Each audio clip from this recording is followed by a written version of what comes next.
ಸಂತೋರು ಸಂವಿದ್ಯುತಿಬಲಬಹುಲೋದಾರ್ಯನಿರ್ಯಾದಿದೇಹಂ ಚಿಂತಾ ಸಂತಾಪಲೇಪೋದ್ಭವಮೃತಿಮುಖರಾಶೇಷದೋಷಾತಿದೂರಂ ಸದ್ಭಿರ್ವೈರಾಗ್ಯಭಕ್ತಿಶ್ರುತಿಮತಿನಿಯತಧ್ಯಾನಜಜ್ಞಾನಯೋಗಾತ್ ಗಮ್ಯಂ ವಂದೇ ಮುಕುಂದಾವಿಧಮಮಲಮಲಂ ಬ್ರಹ್ಮವೇದಾಂತವಿದ್ಯಂ ಅಭ್ರಮಂ ಭಂಗರಹಿತಂ ಅಜಡಂ ವಿಮಲಂ ಸದಾ ಆನಂದತೀರ್ಥಮತುಳಂ ಭಜೆ ತಾಪತ್ರಯಾಪಹಂ ಮೂಕೋಪಿ ಯತ್ಪ್ರಸಾದೇನ ಮುಕುಂದಶಯನಾಯತೆ ರಾಜರಾಜಾಯತೆ ರಿಕ್ತೋ ರಾಘವೇಂದ್ರಂ ತಮಾಶ್ರಯೇ ಶ್ರೀಶಾಂಗ್ರಿಸೇವಕಂ ನಿತ್ಯಂ ಭೂಸುರಾಗ್ರಕುಲೋದ್ಭವಂ ವಾಸನಾದಿಶಿಲಾಕ್ಷೇತ್ರಂ ಶೇಷದಾಸಗುರುಂ ಭಜೆ ಶ್ರೀಶಪಾದಾಂಬುಜಾಸಕ್ತಂ ವಿರಕ್ತಂ ಕೀರ್ತಿಶೋಭಿತಂ ಸುಜನೇಷ್ಟಪ್ರದಂ ಪೂರ್ವಂ ಪಾರ್ಥಶೇಷಗುರುಂ ಭಜೆ ಆಪಾದಮೌಲಿಪರ್ಯಂತಂ ಗುರುಣಾಮಾಕೃತಿಂ ಸ್ಮರೇತ್ ತೇನ ವಿಘ್ನಾಃ ಪ್ರಣಶ್ಯಂತಿ ಸಿದ್ಧ್ಯಂತಿ ಚ ಮನೋರಥಾಃ. ಶ್ರೀ ಹರಿವಾಯು ಗುರುಗಳ ಚರಣಾರವಿಂದಗಳಲ್ಲಿ ಭಕ್ತಿಪೂರ್ವಕ ಪ್ರಣಾಮಗಳನ್ನು ಅರ್ಪಿಸಿ ಶ್ರೀಕೃಷ್ಣ ಮುಖ್ಯಪ್ರಾಣನ ಸನ್ನಿಧಾನದಲ್ಲಿ ಪರ್ಯಾಯ ಪೀಠವನ್ನು ಅಲಂಕರಿಸಿ ಕೃಷ್ಣನ ಪೂಜಾ ಕೈಂಕರ್ಯವನ್ನು ನಡೆಸ್ತಾ ಇರುವ ಕುತ್ತಿಗೆ ಮಠಾಧೀಶರನ್ನು ಕೂಡ ಭಕ್ತಿಪೂರ್ವಕವಾಗಿ ನಮಸ್ಕರಿಸ್ತಾ ಈ ಬಾರಿಯ ಶೇಷದಾಸರ ಆರಾಧನೆ ಉಡುಪಿ ಕ್ಷೇತ್ರದಲ್ಲಿ ಹಮ್ಮಿಕೊಂಡದ್ದು ವಿಶೇಷ. ಉಡುಪಿ ಕ್ಷೇತ್ರವನ್ನು ರಜತಪೀಠಪುರ ಅಂತ ಕರೆದಿದ್ದಾರೆ ಪುರಾಣಗಳಲ್ಲಿ. ಈ ಕ್ಷೇತ್ರದಲ್ಲಿ ಯಾವ ಕಾರ್ಯ ಮಾಡಿದರೂ ಕೂಡ ಅದು ಕೃಷ್ಣನ ಮುಖ್ಯಪ್ರಾಣನಿಗೆ ಪ್ರೀತಿಗೆ ಕಾರಣ ಆಗ್ತದೆ. ಹಾಗಾಗಿ ಈ ಕ್ಷೇತ್ರಕ್ಕೆ ಬಂದಾಗ ಶ್ರೀಕೃಷ್ಣ ಮುಖ್ಯಪ್ರಾಣನ ದರ್ಶನ ಮಾಡಿ ಮೊದಲು ಮಧ್ವ ಸರೋವರ ಸ್ನಾನ ಮಾಡಿ ಭಗವಂತನ ಒಂದು ನಾಮ ಹೇಳಿದರೂ ಕೂಡ ಅಶ್ವಮೇಧ ಯಾಗದ ಪುಣ್ಯವನ್ನು ಪಡೀಲಿಕ್ಕೆ ಕಾರಣ ಆಗ್ತದೆ. ಅಷ್ಟು ಮಹಿಮೆ ಇರುವಂಥ ಕ್ಷೇತ್ರ ರಜತಪೀಠಪುರ. ಕೃಷ್ಣ ಮುಖ್ಯಪ್ರಾಣನ ಸನ್ನಿಧಾನದಲ್ಲಿ ಶೇಷದಾಸರ ಆರಾಧನೆ, ಜ್ಞಾನಯಜ್ಞ, ಅವರು ಬರೆದಂಥ ಕೃತಿಗಳ ಬಗ್ಗೆ ಚಿಂತನೆಗಳು, ಇದು ನಿಜವಾಗ್ಲೂ ಮಾಡಬೇಕಾದದ್ದೇ.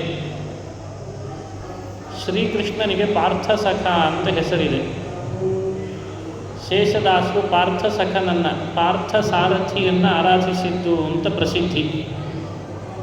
ಧರೂರು, ಚಿಂತ್ರವೇಲಿ ಹಾಗೂ ಮೊದಲಕಲ್ಲು 3 ಊರುಗಳು ಕೂಡ ಅವರಿಗೆ ಸಿದ್ಧಿ ಕೊಟ್ಟಂಥ ಕ್ಷೇತ್ರ ಅಂತ ನಾವು ಕೇಳ್ತೇವೆ.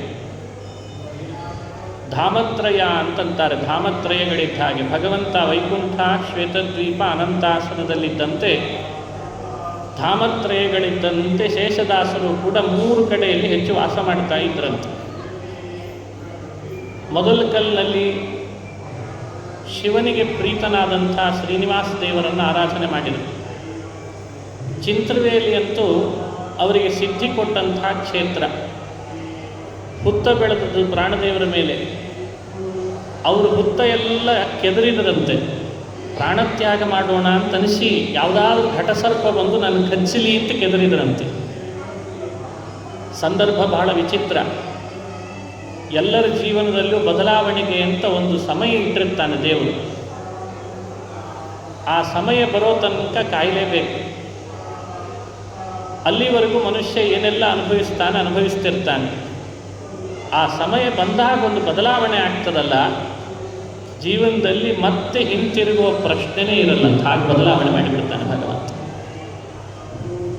ಶೇಷದಾಸರಿಗೆ ಅಂದಾದದ್ದು ಅದೇ ಥರದ ಬದಲಾವಣೆ. ಹುತ್ತದಲ್ಲಿ ಹಾವಿದ್ದೇ ಇರ್ತದೆ, ಕಚ್ಚುತ್ತದೆ ಅಂತ ಹುತ್ತ ಎಲ್ಲ ಕೆದರಿದ್ರೆ ಹಾವೇ ಸಿಗಲಿಲ್ಲ. ಕನಸಿನಲ್ಲಿ ಮುಖ್ಯಪ್ರಾಣನ ಪ್ರೇರಣೆ ಆಯಿತು ಅಂತ 40 ದಿನಗಳ ಕಾಲ ಕೃಷ್ಣ ಸ್ನಾನ ಮಾಡಿ ವ್ಯಾಸರಾಜರ ಪ್ರತಿಷ್ಠಿತ ಮುಖ್ಯ ಪ್ರಾಣನನ್ನು ಉಪಾಸನೆ ಮಾಡಿದ್ದರಿಂದ ಇವತ್ತು ನಮಗೆ ಶೇಷದಾಸರಾಗಿ ಸಿಗುವಂತಾಯಿತು ಅಂತ ಕಥೆ ಕೇಳ್ತೇವೆ. ಇದು ಸ್ಫೂರ್ತಿದಾಯಕವಾದ ಕಥೆ. ಮನುಷ್ಯನ ಜೀವನದಲ್ಲಿ ಬರುವಂತಹ ಸವಾಲುಗಳನ್ನು ಕೆಲವೊಂದನ್ನು ತಾನೇ ಪ್ರಯತ್ನಪಟ್ಟು ಎದುರಿಸಬೇಕಾಗ್ತದೆ, ಕೆಲವೊಂದನ್ನು ದೈವ ಬಲದಿಂದ ಎದುರಿಸಬೇಕಂತೆ. ಶೇಷದಾಸರು ಮುಖ್ಯ ಪ್ರಾಣನ ಬಲದಿಂದ ತಮ್ಮ ಸವಾಲನ್ನು ಎದುರಿಸಿದರು. ಮೃತ್ಯುಗೆ ಹೋಗೋ ಕಾಲ ಈಗ ಅಲ್ಲ ನಿನಗೆ, ನಿನ್ನಿಂದ ಆಗಬೇಕಾದ ಸಾಧನೆ, ಸಜ್ಜನರಿಗೆ ಅನುಗ್ರಹ ಬಹಳ ಇದೆ, ಹಾಗಾಗಿ ನೀನು 40 ದಿನ ಸೇವೆ ಮಾಡು ಅಂತ ಸೂಚನೆ ಮಾಡಿದರಂತೆ. ಸಾಯಲಿಕ್ಕೆ ಅಂತ ಮನಸ್ಸು ಮಾಡಿದವರಿಗೆ ಸೇವೆಗೆ ಸೂಚನೆ ಆಯಿತಂತೆ. ಆ ಸೇವೆಗೆ ಸೂಚನೆ ಆದದರ ಪ್ರಭಾವ 40 ದಿನಗಳ ಕಾಲ ಅಖಂಡವಾಗಿ ಮುಖ್ಯ ಪ್ರಾಣನ ಸೇವೆ ಮಾಡಿದರೆ ಗುರು ವಿಜಯ ವಿಠಲ ಅಂತ ಅಂಕಿತ ಪ್ರದಾನ ಮಾಡಿದರಂತೆ ವಿಜಯದಾಸರು. ಇದಲ್ವೇ ಬದಲಾವಣೆ ಅಂದರೆ ಜೀವನದಲ್ಲಿ ವ್ಯಕ್ತಿ ಶಕ್ತಿಯಾಗಿ ಬೆಳಿಬೇಕು. ವ್ಯಕ್ತಿಯಾಗಿ ಉಳಿದ್ರೂ ಉಪಯೋಗ ಇಲ್ಲ. ಶಕ್ತಿಯಾಗಿ ಬೆಳಿಬೇಕಾದ್ರೆ ಇಂತಿಂಥ ಸವಾಲುಗಳನ್ನು ಎದುರಿಸಬೇಕು, ದೈವವನ್ನು ಶರಣು ಹೋಗಬೇಕು. ದೈವ ಒಂದಲ್ಲ ಒಂದು ರೂಪದಿಂದ ನಮಗೆ ದಾರಿ ತೋರಿಸ್ತದೆ. ಆ ಶ್ರದ್ಧೆ ಕಳ್ಕೊಳ್ಬಾರ್ದಷ್ಟೇ, ಆ ಶ್ರದ್ಧೆ ಕಳ್ಕೊಳ್ಬಾರ್ದು. ಈ ನಿಟ್ಟಿನಲ್ಲಿ ಮಹಾನುಭಾವರಾದ ಶೇಷದಾಸರ ಈ ಚರಿತ್ರೆ ನಮಗೆಲ್ಲ ಒಂದು ಸ್ಫೂರ್ತಿ ಅಂತ ನಾವು ಭಾವಿಸಬೇಕು. ಒಟ್ಟು 43 ಸುಳಾದಿಗಳನ್ನು ರಚಿಸಿದ್ದು ನಮಗಿವತ್ತು ಸಿಗ್ತಾ ಇದೆ. ಇನ್ನೂ ಹೆಚ್ಚು ರಚಿಸಿದ್ರೋ ಏನೋ ಅದು ನಮಗೆ ಪರಿಚಯ ಇಲ್ಲ. 14 ಉಗಾಭೋಗಗಳನ್ನು ರಚನೆ ಮಾಡಿಕೊಟ್ರು. ವಿಜಯದಾಸರ ಚಕ್ರಾಬ್ಜ ಮಂಡಲ ಸುಳಾದಿ ಅಂತ ನಾವು ಕೇಳ್ತೇವೆ. ತಂತ್ರಸಾರ ಸಂಗ್ರಹದಲ್ಲಿ ಭಗವತ್ಪಾದರು ಪೂಜ್ಯಶ್ಚ ಭಗವಾನ್ ನಿತ್ಯಂ, ಭಗವಂತನನ್ನು ನಿತ್ಯ ಪೂಜಿಸಬೇಕು, ಚಕ್ರಾಬ್ಜಾದಿಕ ಮಂಡಲೆ ಅಂತ ವಾಕ್ಯ. ದಿನಾ ಚಕ್ರಾಬ್ಜ ಮಂಡಲವನ್ನು ರಚನೆ ಮಾಡಿ ಅದರ ಮೇಲೆ ಪರಮಾತ್ಮನನ್ನು ಕುಳ್ಳಿರಿಸಿ ಪೂಜಿಸಬೇಕು, ಬಿಂಬನನ್ನು ಆವಾಹನೆ ಮಾಡಿ ಅಂತ ತಂತ್ರಸಾರ ಸಂಗ್ರಹದಲ್ಲಿ ಭಗವತ್ಪಾದರು ಹೇಳ್ತಾರೆ.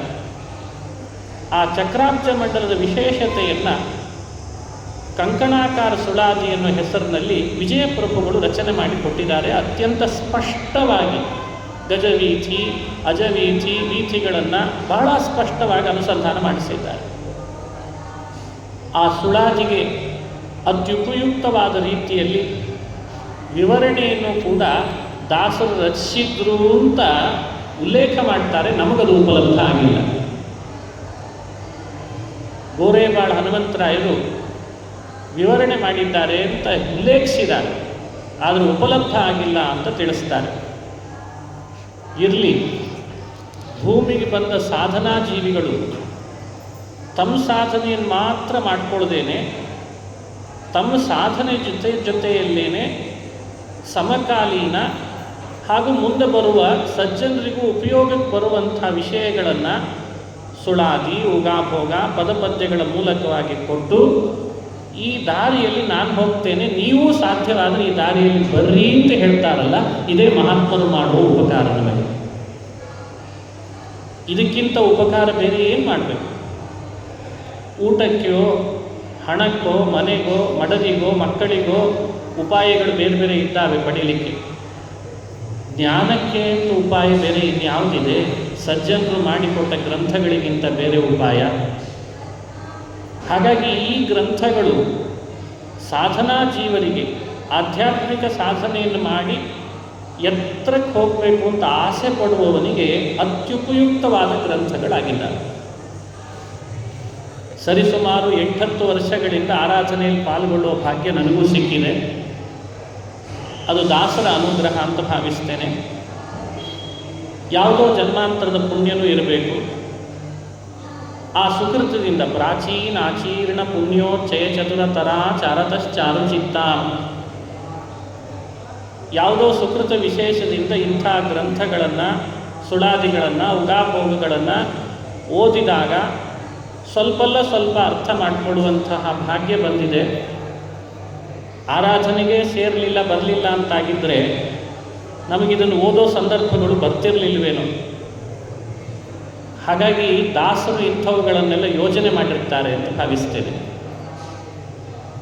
ಇವತ್ತು ಪ್ರತಿ ವರ್ಷದಂತೆ ನನಗೆ ಆರಾಧನೆಗೆ ಅಂತ ಹೇಳಲಿಕ್ಕೆ ಫೋನ್ ಮಾಡಿದಾಗಲೇ ಹೇಳ್ತೀನಿ, ಅದು ನಮ್ಮ ಕರ್ತವ್ಯ ಆರಾಧನೆಗೆ ಬಂದು ಪ್ರವಚನ ಮಾಡೋದು. ಕಟ್ಟಿಯವರೇ, ನೀವು ಹೇಳಲೇಬೇಕಾಗಿಲ್ಲ, ನಾನು ಬಂದೇ ಬರ್ತೇನೆ, ಎಲ್ಲಿದ್ದರೂ ಬರ್ತೇನೆ, ಭಾರತ ದೇಶದಲ್ಲಿ ಎಲ್ಲಿದ್ದರೂ ಕೂಡ ಆರಾಧನೆ ಮಾಡಿದಾಗ ಬರ್ತೇನೆ ಅಂತ ಒಂದು ಸಾಮಾನ್ಯವಾದ ಮಾತು ಹೇಳಿರ್ತೇನೆ. ಆವಾಗ ಮತ್ತೊಂದು ಅವರು ಸಾಮಾನ್ಯವಾದ ಮಾತು ಹೇಳ್ತಾರೆ, ವಿಷಯ ಏನು ಮಾತನಾಡಬೇಕು ಅದೇ ಮಖ ಸುಳಾದಿನೇ ಹೇಳ್ರಿ ಎಂದಿರ್ತಾರೆ. ಮಖ ಸುಳಾದಿ ಅಂದರೆ ಅಷ್ಟು ಅದ್ಭುತವಾದ ಸುಳಾದಿ. 43 ಸುಳಾದಿಗಳಲ್ಲಿ ಜ್ಞಾನಯಜ್ಞ ಸುಳಾದಿ ಅಂತ ಪ್ರಸಿದ್ಧಿ ಪಡೆದಿದೆ. ಪ್ರತಿ ವರ್ಷ ಹೇಳ್ತೇನೆ, ಪ್ರತಿ ವರ್ಷ ಕೇಳೋರು ನೀವು ಇಲ್ಲೇ ಇದ್ದಿರ್ತೀರಿ, ಆದರೂ ನಮಗೆ ಆ ಸುಳಾದಿ ಇನ್ನೂ ಬೇಕು ಅಂತ ಅನಿಸ್ತದೆ. ನಿಮಗಷ್ಟೇ ಅಲ್ಲ, ನನಗೂ ಅದನ್ನು ಹೇಳಬೇಕು ಅಂತ ಅನಿಸ್ತಿರ್ತದೆ. ಯಾವಾಗ ನಾವು 360 ದಿನಗಳು ಸುಳಾದಿಯನ್ನು ಅಧ್ಯಯನ ಮಾಡಿ ಅರ್ಥಾನುಸಂಧಾನ ಮಾಡಿ ಅದರೊಳಗಿರುವ ರಹಸ್ಯಗಳನ್ನು ತಿಳಿತಾ ಇದ್ದರೂ ಇನ್ನೂ ಇದೆ ಅಂತ ಅನಿಸುವಷ್ಟು ರತ್ನಗಳನ್ನು ಅದರೊಳಗೆ ತುಂಬಿ ತುಳುಕಿಸುವಂತೆ ಮಾಡಿ ರತ್ನಾಕರದಂತೆ ಮಾಡಿಟ್ಟಿದ್ದಾರೆ ಸುಳಾದಿಯನ್ನು. ಈ ಜ್ಞಾನಯಜ್ಞ ಸುಳಾದಿಯ ಬಗ್ಗೆ ಈ ಬಾರಿಯೂ ಕೂಡ ಸಮಯಕ್ಕನುಗುಣ 4 ಮಾತುಗಳನ್ನು ಹೇಳಿ ದಾಸರ ಅನುಗ್ರಹ ನನ್ನ ಮೇಲೆ ಆಗಲಿ ಅಂತ ಪ್ರಾರ್ಥನೆ ಮಾಡ್ತೇನೆ. ಸುಳಾದಿ ಅಂದರೆ ಇದು ಬಹಳ ಹಳೆಯ ಪದ್ಧತಿ. ಸುಳಾದಿ ಇದರ ಬಗ್ಗೆ ಒಂದು ವಿಶೇಷವಾದಂಥ ವಿವರಣೆ ಇದೆ.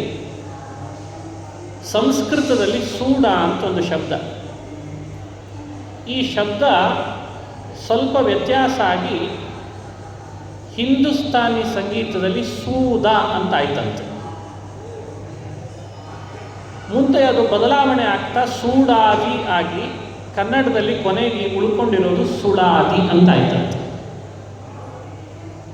ನರ್ತನ ನಿರ್ಣಯ ಅಂತ ಒಂದು ಸಂಸ್ಕೃತದ ಗ್ರಂಥ. ಆ ಗ್ರಂಥದಲ್ಲಿ ಹೇಳುವಾಗ ಧ್ರುವಕೋ ಮಂಠಕಶ್ಚೈವ ರೂಪಕೋ ಝಂಪಕಸ್ತತ ತ್ರಿಪುಟಶ್ಚಾಡ್ಡತಾಲಾಖ್ಯ ಚೇಕತಾಲ ಇತಿ ಕ್ರಮಾತ್ ಸಪ್ತ ಡೂಡಾದಿರಿತ್ಯುಕ್ತೋ ಲಕ್ಷಣ ಕೋವಿದೈಹಿ ಅಂತ ಒಂದು ಪ್ರಮಾಣ. ಬಹಳ ಹಿಂದೆ ಬರೆದಂಥ ನರ್ತನ ನಿರ್ಣಯ ಅಂತ ಅನ್ನೋ ಒಂದು ಗ್ರಂಥದಲ್ಲಿ ಸುಳಾದಿಯ ಲಕ್ಷಣ ಏನು ಅಂತ ಹೇಳಿದ್ದಾರೆ. ಇದರಲ್ಲಿ ಕ್ರಮವಾಗಿ 7 ತಾಳಗಳು ಬೇಕು ಅಂತ ಹೇಳ್ತಾನಾತ. ಮೊದಲನೇ ತಾಳ ಧ್ರುವ ತಾಳ, ಎರಡನೇದ್ದು ಧ್ರುವಕೋ ಮಂಠಕಶ್ಚೈವ ಮಂಠ ತಾಳ ಅಂತ ಎರಡನೇದ್ದು, ಮೂರನೇದ್ದು ರೂಪಕ, ನಾಲ್ಕನೇದ್ದು ಝಂಪಕ, 5 ತ್ರಿಪುಟ, ತ್ರಿಪುಟ, 6 ಅಡ್ಡ, 7 ಏಕತಾಳ ಅಂತ. ನೀವು ಲೆಕ್ಕ ಹಾಕಿದರೆ 7 ತಾಳಗಳ ಬಗ್ಗೆ ನಾನು ಇವಾಗ ಹೆಸರಿಸಿದ್ದನ್ನು ನೋಡಿದ್ವಿ. ಹೀಗೆ ಕ್ರಮವಾಗಿ ಬಂತು ಅಂತಂದರೆ ಅದನ್ನು ಸುಳಾದಿ ಅಂತ ಕರಿಬೇಕಂತ. ಸ್ವಲ್ಪ ವ್ಯತ್ಯಾಸ ಕಂಡದ್ದು ಯಾರಲ್ಲಿ ಅಂದರೆ ನಮ್ಮ ವಿಜಯಪ್ರಭುಗಳಲ್ಲಿ. ಕೆಲವು ಸುಳಾದಿಗಳನ್ನು ವಿಜಯಪ್ರಭುಗಳು ಮಾಡುವಾಗ 5 ತಾಳಕ್ಕೆ ಮುಕ್ತಾಯ ಮಾಡಿದ್ದು ನಾವು ನೋಡ್ತೇವೆ. ಆದರೆ ನರ್ತನ ನಿರ್ಣಯದ ದೃಷ್ಟಿಕೋನದಲ್ಲಿ ಸುಳಾದಿ ಅಂತಂದರೆ 7 ತಾಳ ಇರಬೇಕು ಅಂತ ನಿರ್ಬಂಧವನ್ನು ಹಾಕ್ತಾರೆ. ಪುಂಡರೀಕ ವಿಠಲ ಅಂತ ಒಬ್ಬ ಇದ್ದ, ಪುಂಡರೀಕ ವಿಠಲ ಅಂತ ಬಹಳ ಪ್ರಸಿದ್ಧ. ಆತನೂ ಕೂಡ ಸಾಕಷ್ಟು ಸಾಹಿತ್ಯ ಪ್ರಪಂಚಕ್ಕೆ ಕೊಡುಗೆಗಳನ್ನು ಕೊಟ್ಟ. ಈ ಲಕ್ಷಣವನ್ನು ಸ್ವಲ್ಪ ಅಲ್ಲಲ್ಲಿ ವ್ಯತ್ಯಾಸ ಮಾಡಿ ಕೆಲವರು ಸುಳಾದಿಗಳನ್ನು ರಚನೆ ಮಾಡಿದ್ದಿದೆ. ಸಂಗೀತ ಸಾರಾಮೃತ ಅಂತ ಒಂದು ಗ್ರಂಥದಲ್ಲಿ ಈ ಸುಳಾದಿಯ ವಿಷಯದ ಬಗ್ಗೆ ಒಂದಿಷ್ಟು ವಿಷಯಗಳನ್ನು ಪರಿಚಯ ಮಾಡಿಸಿದ್ದು ನೋಡ್ತೇವೆ. ಹೀಗೆ ಸಂಸ್ಕೃತ ಗ್ರಂಥಗಳಲ್ಲಿಯೂ ಸೂಡ ಅಂತ ಪ್ರಸಿದ್ಧವಾದ ಸುಳಾದಿಗಳ ಪರಿಚಯ ನಮಗಿದೆ ಎನ್ನುವುದು ಗೊತ್ತಾಗ್ತದೆ. ಮುಂದೆ ಶ್ರೀಪಾದರಾಜರ ಕಾಲದಲ್ಲಿ, ವಿಜಯದಾಸರ ಕಾಲದಲ್ಲಿ, ವಿಜಯಪ್ರಭುಗಳಂತೂ ಸುಳಾದಿದಾಸರು ಅಂಥೇಳಿ ಪ್ರಸಿದ್ಧರಾದರು. ಎಂಥೆಂಥ ಅದ್ಭುತ ಸುಳಾದಿಗಳನ್ನು ನಮಗೆ ಕೊಟ್ಟರು. ಒಂದೆಡೆ ವ್ಯಾಸ ಸಾಹಿತ್ಯದ ಪ್ರಪಂಚದಲ್ಲಿ ಪುರಾಣಗಳೆಲ್ಲ ಜ್ವಲಂತ ವಿಜೃಂಭಿಸುವಂತೆ ಇರುವಾಗ ಇನ್ನೊಂದೆಡೆ ಅದಕ್ಕೆ ಸರಿದೂಗುವಂತೆ ವ್ಯಾಸ ಸಾಹಿತ್ಯದ ವಿಷಯಗಳನ್ನು ವಿಜಯಪ್ರಭುಗಳು ಸುಳಾದಿಗಳ ರೂಪದಲ್ಲಿ ಜನಸಾಮಾನ್ಯರಿಗೂ ಮುಟ್ಟುವಂತೆ ನಮಗೆ ಅನುಸಂಧಾನ ಮಾಡಿಸಿಕೊಟ್ರು. ಆ ವಿಜಯಪ್ರಭುಗಳ ಅನುಸಂಧಾನ, ಅವರು ಮಾಡಿದ ಶೈಲಿ, ಅವರ ಅನುಗ್ರಹದಿಂದ ಪೂರ್ಣವಾಗಿ ಪಡೆದು ಗುರುವಿಜಯ ವಿಠಲಾಂಕಿತರಾಗಿ 7 ತಾಳಗಳೊಂದಿಗೆ ಸುಳಾದಿಗಳನ್ನು ರಚನೆ ಮಾಡಿಕೊಟ್ಟವರು ನಂತರ ಅಂದರೆ ಅದು ಶೇಷದಾಸರು ಅಂತ ನಾವು ಅನುಸಂಧಾನ ಮಾಡಬೇಕು. ಶೇಷದಾಸರ ಸುಳಾದಿಗಳಲ್ಲಿ 43ರಲ್ಲಿ ಈ ಮಖ ಸುಳಾದಿಯ ಪರಿಚಯವನ್ನು ಸ್ವಲ್ಪ ಹೊತ್ತು ಮಾಡ್ತಾ ಇದ್ದೇನೆ. ಕ್ರಮವಾಗಿ ಮಖ ಸುಳಾದಿಯಲ್ಲಿ ನೀವು ನೋಡುವಂತೆ ಈಗ ಹೇಳಿದ ರೀತಿಯಲ್ಲೇನೆ 7 ತಾಳಗಳಿದ್ದಾವೆ. ವಿಶೇಷವಾಗಿ ಈ ತಾಳಗಳನ್ನು ಅನುಸಂಧಾನ ಮಾಡಬೇಕು. ಸ್ವಲ್ಪ ವ್ಯತ್ಯಾಸ ಆಗ್ತಿರ್ತದೆ. ಕೆಲವು ಕಡೆ 8 ತಾಳಕ್ಕೆ ಹೋಗ್ತದೆ, ಕೆಲವು 5 ತಾಳಕ್ಕೆ ನುಡ್ತದೆ.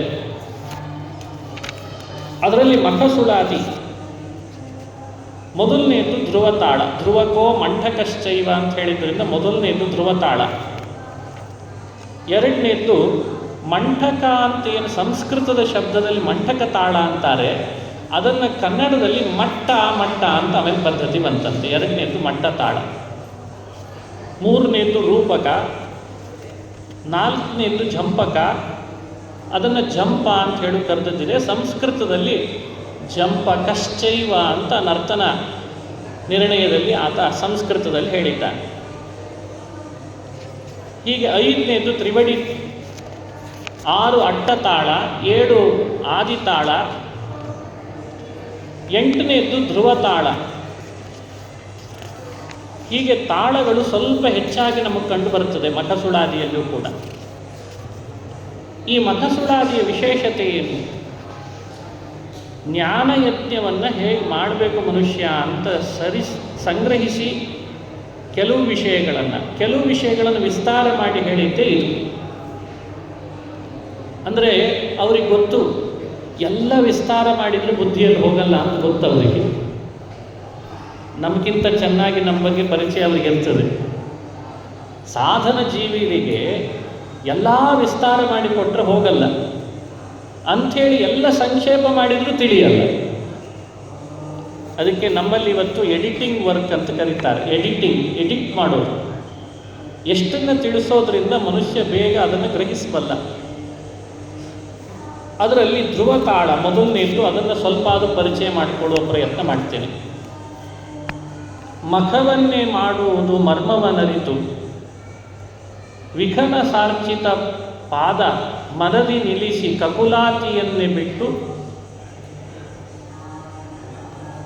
ಮಖವನ್ನೇ ಮಾಡುವುದು ಮರ್ಮವನರಿತು. ರಾಗವಾಗಿ ನಾನು ಹೇಳ್ತಿಲ್ಲ, ತಾಳಬದ್ಧವಾಗಿ ಹೇಳ್ತಾ ಇಲ್ಲ, ಅರ್ಥ ಪ್ರಧಾನವಾಗಿ ಈ ಉಪನ್ಯಾಸವನ್ನು ಮಾಡಿ ಸಮರ್ಪಣೆ ಮಾಡೋ ಪ್ರಯತ್ನ ನಾನು ಮಾಡ್ತಿದ್ದೇನೆ. ಹಾಗಾಗಿ ಸುಳಾದಿ, ತಾಳ ಅಂದರೆ ಏನು, ಅದರ ಲಕ್ಷಣ, ಅದರ ಬಗ್ಗೆ ಹೆಚ್ಚು ವಿಸ್ತಾರ ಮಾಡಿಲ್ಲ, ಸ್ವಲ್ಪ ಹೇಳಿದ್ದೇನೆ ಅಷ್ಟೆ. ಮಖವನ್ನೇ ಮಾಡುವುದು ಮರ್ಮವನರಿತು ಅಂದರೆ ಇಷ್ಟೇ ಅಭಿಪ್ರಾಯ. ನಾವು ಆಧ್ಯಾತ್ಮಿಕವಾದ ಯಜ್ಞವನ್ನು ಮಾಡಬೇಕು. ಇದು ದಾಸರು ನಮಗೆ ಕೊಡ್ತಾ ಇರುವ ಅಪ್ಪಣೆ. ವೈದಿಕ ಸಾಹಿತ್ಯದಲ್ಲಿಯೂ ಕೂಡ ಪ್ರತಿಯೊಬ್ಬರಿಗೆ ಈ ವಿಷಯವನ್ನು ವೇದ ಹೇಳ್ತದೆ, ಹೀಗೇ ಇರೋ ನೀನು. ಮುಂದುವರೆದು ಬಂತು. ಮೊಟ್ಟ ಮೊದಲು ಯಜ್ಞವನ್ನು ಮಾಡಿದ್ದಕ್ಕೆ ಉದಾಹರಣೆ ವೇದದಲ್ಲಿ ಸಿಗ್ತದೆ. ಯಜ್ಞೇನ ಯಜ್ಞಮ ಯಜಂತ ದೇವಾಃ ತಾನಿ ಧರ್ಮಾಣಿ ಪ್ರಥಮಾನ್ಯಾಸನ್. ನೋಡಿ, ಇದೊಂದು ಯಜ್ಞ ಮಾಡಿದವರು ಯಾರು? ನಮಗೆಲ್ಲ ಶಿಕ್ಷಣ ಕೊಡಬೇಕು, ನಾವು ಯಜ್ಞ ಮಾಡಲಿಕ್ಕೆ ಸ್ಫೂರ್ತಿ ನೀಡಬೇಕು ಅಂತ ಮೊದಲು ಯಜ್ಞ ಮಾಡಿದ ಮಹಾನುಭಾವರು ಅಂದರೆ ಬ್ರಹ್ಮದೇವರು. ಅವರು ಆಧ್ಯಾತ್ಮಿಕ ಯಜ್ಞವನ್ನು ಮಾಡಿದರು ಅಂತ ಪುರುಷ ಸೂಕ್ತದಲ್ಲಿ ಹೇಳ್ತಾರೆ. ಆಧ್ಯಾತ್ಮಿಕ ಯಜ್ಞ ಮಾಡಬೇಕಾದ್ರೆ ಅವರು ಆರಾಧಿಸಿದ್ದು ಪುರುಷ ನಾಮಕನಾದ ನಾರಾಯಣನನ್ನು. ನೋಡಿ, ಒಂದೊಂದು ಋತುಗಳನ್ನು ಒಂದೊಂದನ್ನಾಗಿ ಮಾಡಿ ಅದ್ಭುತವಾದ ಆಧ್ಯಾತ್ಮಿಕ ಯಜ್ಞವನ್ನು ಮಾಡಿದರು ಅಂತ ಕೇಳ್ತೀವಿ. ವಸಂತೋಸ್ಯ ಸೀದಾಜ್ಯಂ ಗ್ರೀಷ್ಮಯುಗ್ಮ ಶರದ್ಧವಿ. ವಸಂತ ಋತು ತುಪ್ಪ ಮಾಡಿಕೊಂಡು, ಗ್ರೀಷ್ಮ ಋತುವನ್ನು ಇದ್ಮ ಮಾಡಿಕೊಂಡ್ರು, ಶರದೃತುವನ್ನು ಹವಿಸ್ಸು ಮಾಡಿಕೊಂಡ್ರು. ನೋಡಿ, ಯಜ್ಞ ಮಾಡಲಿಕ್ಕೆ ಬೇಕಾದದ್ದು ಇವೆ ಅಲ್ವೇ? ಹೀಗೆ ಒಂದೊಂದು ಋತುಗಳನ್ನು ಒಂದೊಂದನ್ನಾಗಿ ಮಾಡಿಕೊಂಡು ಆಧ್ಯಾತ್ಮಿಕ ಯಜ್ಞವನ್ನು ಬ್ರಹ್ಮದೇವರು ಮಾಡಿ ಮುಂದೆ ಒರೆಸ್ರಿ ಅಂತ ದೇವತೆಗಳಿಗೂ ಅದನ್ನು ಅಪ್ಪಣೆ ಕೊಟ್ಟು ಹೀಗೆ ಮಾಡಬೇಕು ಅಂತ ಶಿಕ್ಷಣ ಕೊಟ್ಟವರು ಮೊದಲು ಬ್ರಹ್ಮದೇವರು. ಇದು ಪುರುಷ ಸೂಕ್ತದಲ್ಲಿ ಬರ್ತದೆ. ಅದನ್ನೇ ಮುಂದುವರೆಸಿಕೊಂಡು ಬಂದರು. ದಾಸ ಸಾಹಿತ್ಯದಲ್ಲಿ ಪ್ರಧಾನವಾಗಿ ಅನುಸಂಧಾನವನ್ನಿಟ್ಟುಕೊಂಡು ಪ್ರತಿಯೊಬ್ಬ ಸುಜನರು ಏನು ಮಾಡಲಿಕ್ಕಾಗ್ತದೋ ಇಲ್ವೋ ಈ ಯಜ್ಞವನ್ನು ಸರಳವಾಗಿ ಮಾಡಿ ತಮ್ಮ ಜೀವನವನ್ನು ಸಾರ್ಥಕ ಮಾಡಿಕೊಳ್ಳಿ ಅಂತ ಹೇಳ್ತಾರೆ. ಇವತ್ತು ನಾವು ಭಾರೀ ಕರ್ಮಠರಾಗಿ ಕರ್ಮ ಮಾಡೋಣ ಅಂತ ಹೊರಟ್ರೆ ದೇಶ, ಕಾಲ, ದ್ರವ್ಯ ಶುದ್ಧಿ ಇಲ್ಲ. ಹಾಗಾಗಿ ಭಾರೀ ದೊಡ್ಡ ಕರ್ಮ ಮಾಡ್ತೇನೆ, ಯಾಗ ಮಾಡ್ತೇನೆ, ಯಜ್ಞ ಮಾಡ್ತೇನೆ ಅಂದರೆ ದ್ರವ್ಯ ಶುದ್ಧಿ ಇಲ್ಲ. ದ್ರವ್ಯ ಶುದ್ಧಿ ಇದೆನಾ? ಯಾರಾದರೂ ಧೈರ್ಯದಿಂದ ಹೇಳಲಿಕ್ಕೆ ಸಾಧ್ಯನಾ ಇವತ್ತು ನಾವು ಉಪಯೋಗಿಸುವ ದ್ರವ್ಯಗಳು ಶುದ್ಧವಾಗಿದೆ ಅಂತ? ಎಷ್ಟು ಶುದ್ಧವಾಗಿದೆ ದ್ರವ್ಯ? ಕಾಲ ಶುದ್ಧ ಇಲ್ಲ. ಇವತ್ತೆಲ್ಲ ರಾಸಾಯನಿಕ ಮಿಶ್ರಿತವಾದ ದ್ರವ್ಯಗಳು. ಕಾಲ ಶುದ್ಧ ಇಲ್ಲ, ದೇಶ ಶುದ್ಧ ಇಲ್ಲ, ದ್ರವ್ಯದಲ್ಲಿ ನೀರು ಮೊದಲಾದ ಆಹಾರ ಪದಾರ್ಥಗಳು ಏನೆಲ್ಲ ಇದ್ದಾವೆ ಅದು ಶುದ್ಧ ಇಲ್ಲ. ಹಾಗಾದರೆ ಕರ್ಮ ಹೇಗೆ ಮಾಡೋದು? ಅದಕ್ಕೆ ಹಿಂದಿನವರು ಹೇಳ್ತಾರೆ, ಜ್ಞಾನ ಬಹಳ ಮುಖ್ಯ. ಜ್ಞಾನವೆಂಬೋ ಕಟ್ಟಿಗೆ ಅಣ್ಣ. ಜ್ಞಾನವನ್ನು ಪಡಿ. ಜ್ಞಾನ ಹೃದಯದಲ್ಲಿ ಬೆಳೀತು ಅಂದರೆ ಬೆಂಕಿ ಇದ್ದ ಹಾಗೆ. ಜ್ಞಾನಾಗ್ನಿ ಸರ್ವಕರ್ಮಾಣಿ ಭಸ್ಮಸಾತ್ ಕುರುತೆ ಅರ್ಜುನ. ಇದು ಕೃಷ್ಣ ಗೀತೆಯಲ್ಲಿ ಹೇಳಿದ ಮಾತು. ಸ್ತ್ರೀಯರಾಗಲಿ ಪುರುಷರಾಗಲಿ ಕಷ್ಟಪಟ್ಟು ಪ್ರಯತ್ನಪಟ್ಟು ಸಜ್ಜನರ ಸಂಘದಲ್ಲಿ ಇದ್ದುಕೊಂಡು ಉತ್ತಮವಾದ ಅಂತಃಕರಣದಲ್ಲಿ ಜ್ಞಾನ ಪಡೆದು ಬಿಟ್ಟರು ಅಂದರೆ ಜ್ಞಾನದ ಅಗ್ನಿ ಎಲ್ಲ ಪಾಪಗಳನ್ನು ಸುಟ್ಟು ಭಸ್ಮ ಮಾಡ್ತದೆ. ಜ್ಞಾನಕ್ಕಷ್ಟು ಮಹತ್ವ ಇದೆ. ಅದನ್ನು ಮನಸ್ಸಲ್ಲಿಟ್ಟುಕೊಂಡೇನೆ ದಾಸರಂತಾರೆ, ಮಖವನ್ನು ಮಾಡು. ಮಖ ಮಾಡು ಅಂದರೆ ಆಧ್ಯಾತ್ಮಿಕವಾದ ಯಜ್ಞವನ್ನು ಮಾಡು. ಮಖ ಅಂದರೆ ಯಜ್ಞ ಅನ್ನೋ ಅರ್ಥ ಸಂಸ್ಕೃತದಲ್ಲಿದೆ. ಆದರೆ ಮಾಡುವಾಗ ಯಾಂತ್ರಿಕವಾಗಿ ಮಾಡಬೇಡ. ಇವತ್ತು ನಾವೇನು ಮಾಡ್ತೀವಿ ಅಂತ ಹೋದರೂ ಯಾಂತ್ರಿಕ ಮಾಡಲಿಕ್ಕೆ ಶುರು ಮಾಡಿದ್ದೀವಿ. ಅದು ಇನ್ನೊಂದು ರೀತಿ ಯಾಂತ್ರಿಕತೆ. ಪ್ರತಿ ವರ್ಷ ಮಾಡ್ಕೊಂಡು ಬಂದಿದ್ದೇವಲ್ಲ, ಹಾಗೆ ಮುಂದುವರಿಸಿದ್ರಾಯ್ತು ಅಂತ ತಿದ್ದುಕೊಳ್ಳೋದಿಲ್ಲ, ಪರಿಣಾಮಗಳಿಲ್ಲ. ಹಾಗೂ ಆಗಬಾರ್ದು. ಅದಕ್ಕೆ ಮರ್ಮವನ್ನು ಅರಿತು ಉಪನಿಷತ್ ಹೇಳ್ತದೆ, ಯದೇವ ವಿದ್ಯೆಯಾ ಕರೋತಿ ಶ್ರದ್ಧೆಯ ಉಪನಿಷದ. ಮನುಷ್ಯ ಮಾಡುವ ಪ್ರತಿ ಕಾರ್ಯ ಮರ್ಮವನ್ನು ಅರಿತು ಅನ್ನೋ ಮಾತಿಗೆ ಅನುಗುಣ ಚೆನ್ನಾಗಿ ತಿಳಿದು ಮಾಡಬೇಕಂತ. ಅದರ ಮರ್ಮ ಏನು, ಯಾಕೆ ಮಾಡ್ತಿದ್ದೇವೆ, ಏನು ಮಾಡ್ತಿದ್ದೇವೆ, ಯಾರಿಗೋಸ್ಕರ ಮಾಡ್ತಿದ್ದೇವೆ, ಯಾರನ್ನು ಪ್ರೀತಿ ಪಡಿಸ್ಬೇಕಾಗಿದೆ, ಇದನ್ನು ತಿಳಿದು ಮಾಡಬೇಕಂತ. ವಿಘ್ನಸಾರ್ಚಿತ ಪಾದ ಮನದಿ ನಿಲ್ಲಿಸಿ ಕಕುಲಾತಿಯನ್ನೇ ಬಿಟ್ಟು ದುರುಳರಿಗೆ ಅರ್ಹದಲ್ಲೇ ಭಕುತಿಯಿಂದಲೇ ಯಜಿಸು ಸ್ನೇಹದಿಂದ. ಇಲ್ಲಿ ಕುಳಿತವರಿಗೆ ಬಹಳ ಜನರಿಗೆ ಸುಳಾದಿ ಬಾಯಿಲೇ ಬರ್ತದೆ, ಬಾರಿ ಬಾರಿ ಹೇಳುವವರು ಇದ್ದಾರೆ. ಹಾಗಾಗಿ ಅವರಿಗೆ ಅದರದ ಅನುಸಂಧಾನವೂ ಕೂಡ ಇರ್ತದೆ, ಕೆಲವರಿಗೆ ಇರಲ್ಲ. ಆದರೆ ನಮ್ಮ ವಾಕ್ಶುದ್ಧಿ ಮನಃಶುದ್ಧಿ ಆಗಲಿ ಅಂತ ಅದನ್ನು ನಾವು ವಿವರಣೆ ಮಾಡ್ತಾ ಬರ್ತದೆ. ವಿಘನಸಾರ್ಚಿತ ಅಂದರೆ ವಿಘನಸ ಅಂದರೆ ಚತುರ್ಮುಖ ಬ್ರಹ್ಮದೇವರಿಗೆ ಹೆಸರು. ಬ್ರಹ್ಮನಿಂದ ಪೂಜಿತವಾದ ಪಾದ ಅದು ಪರಮಾತ್ಮ. ಹಾಗಾಗಿ ವಿಘನಸಾರ್ಚಿತೋ ವಿಶ್ವವೃತ್ತಯೇ ಅಂತ ನಾವು ಗೋಪಿ ಗೀತೆಯಲ್ಲಿ ಈ ಶಬ್ದವನ್ನು ಕೇಳ್ತೇವೆ.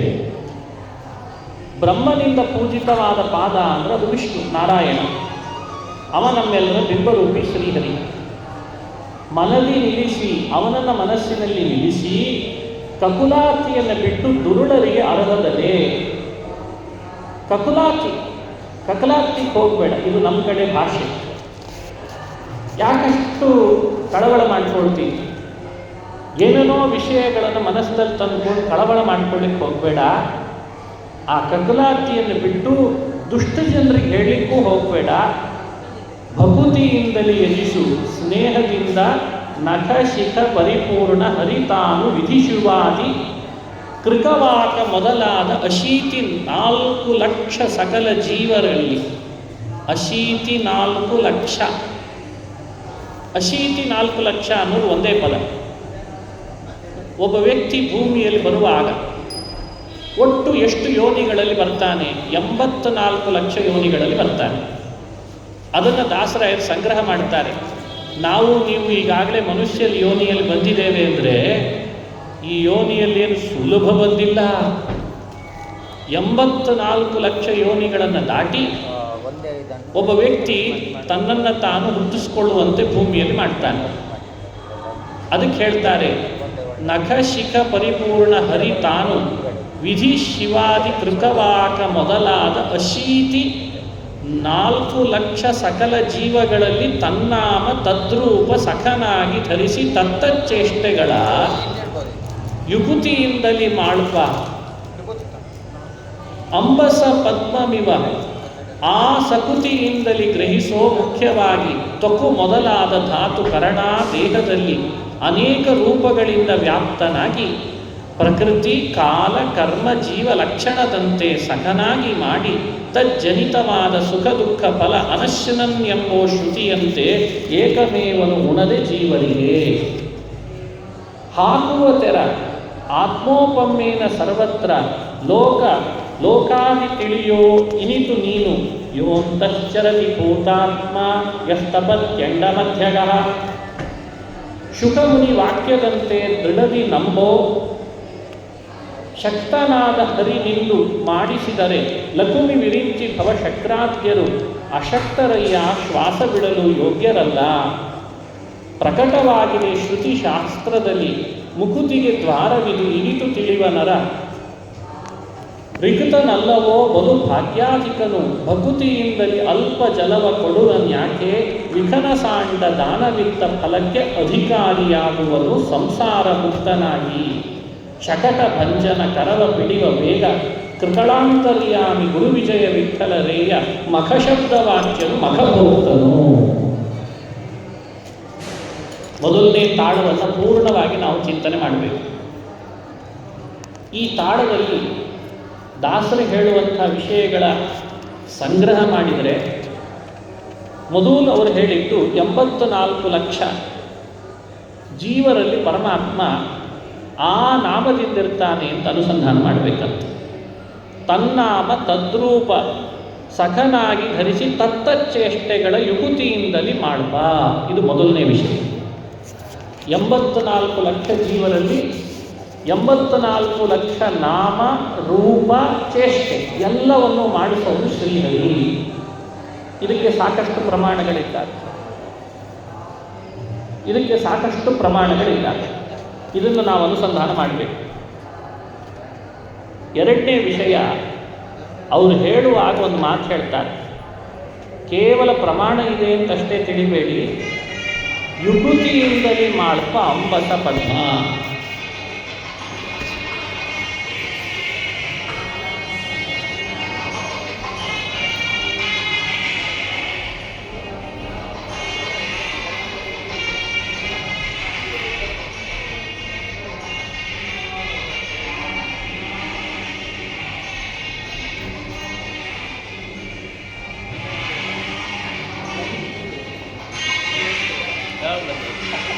ರಾತ್ರಿ 1:30 ಇದು ಅಂಕೋಲದಲ್ಲಿ ಭಾಗವತ.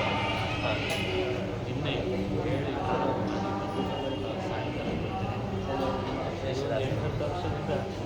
ಹೌದಾ?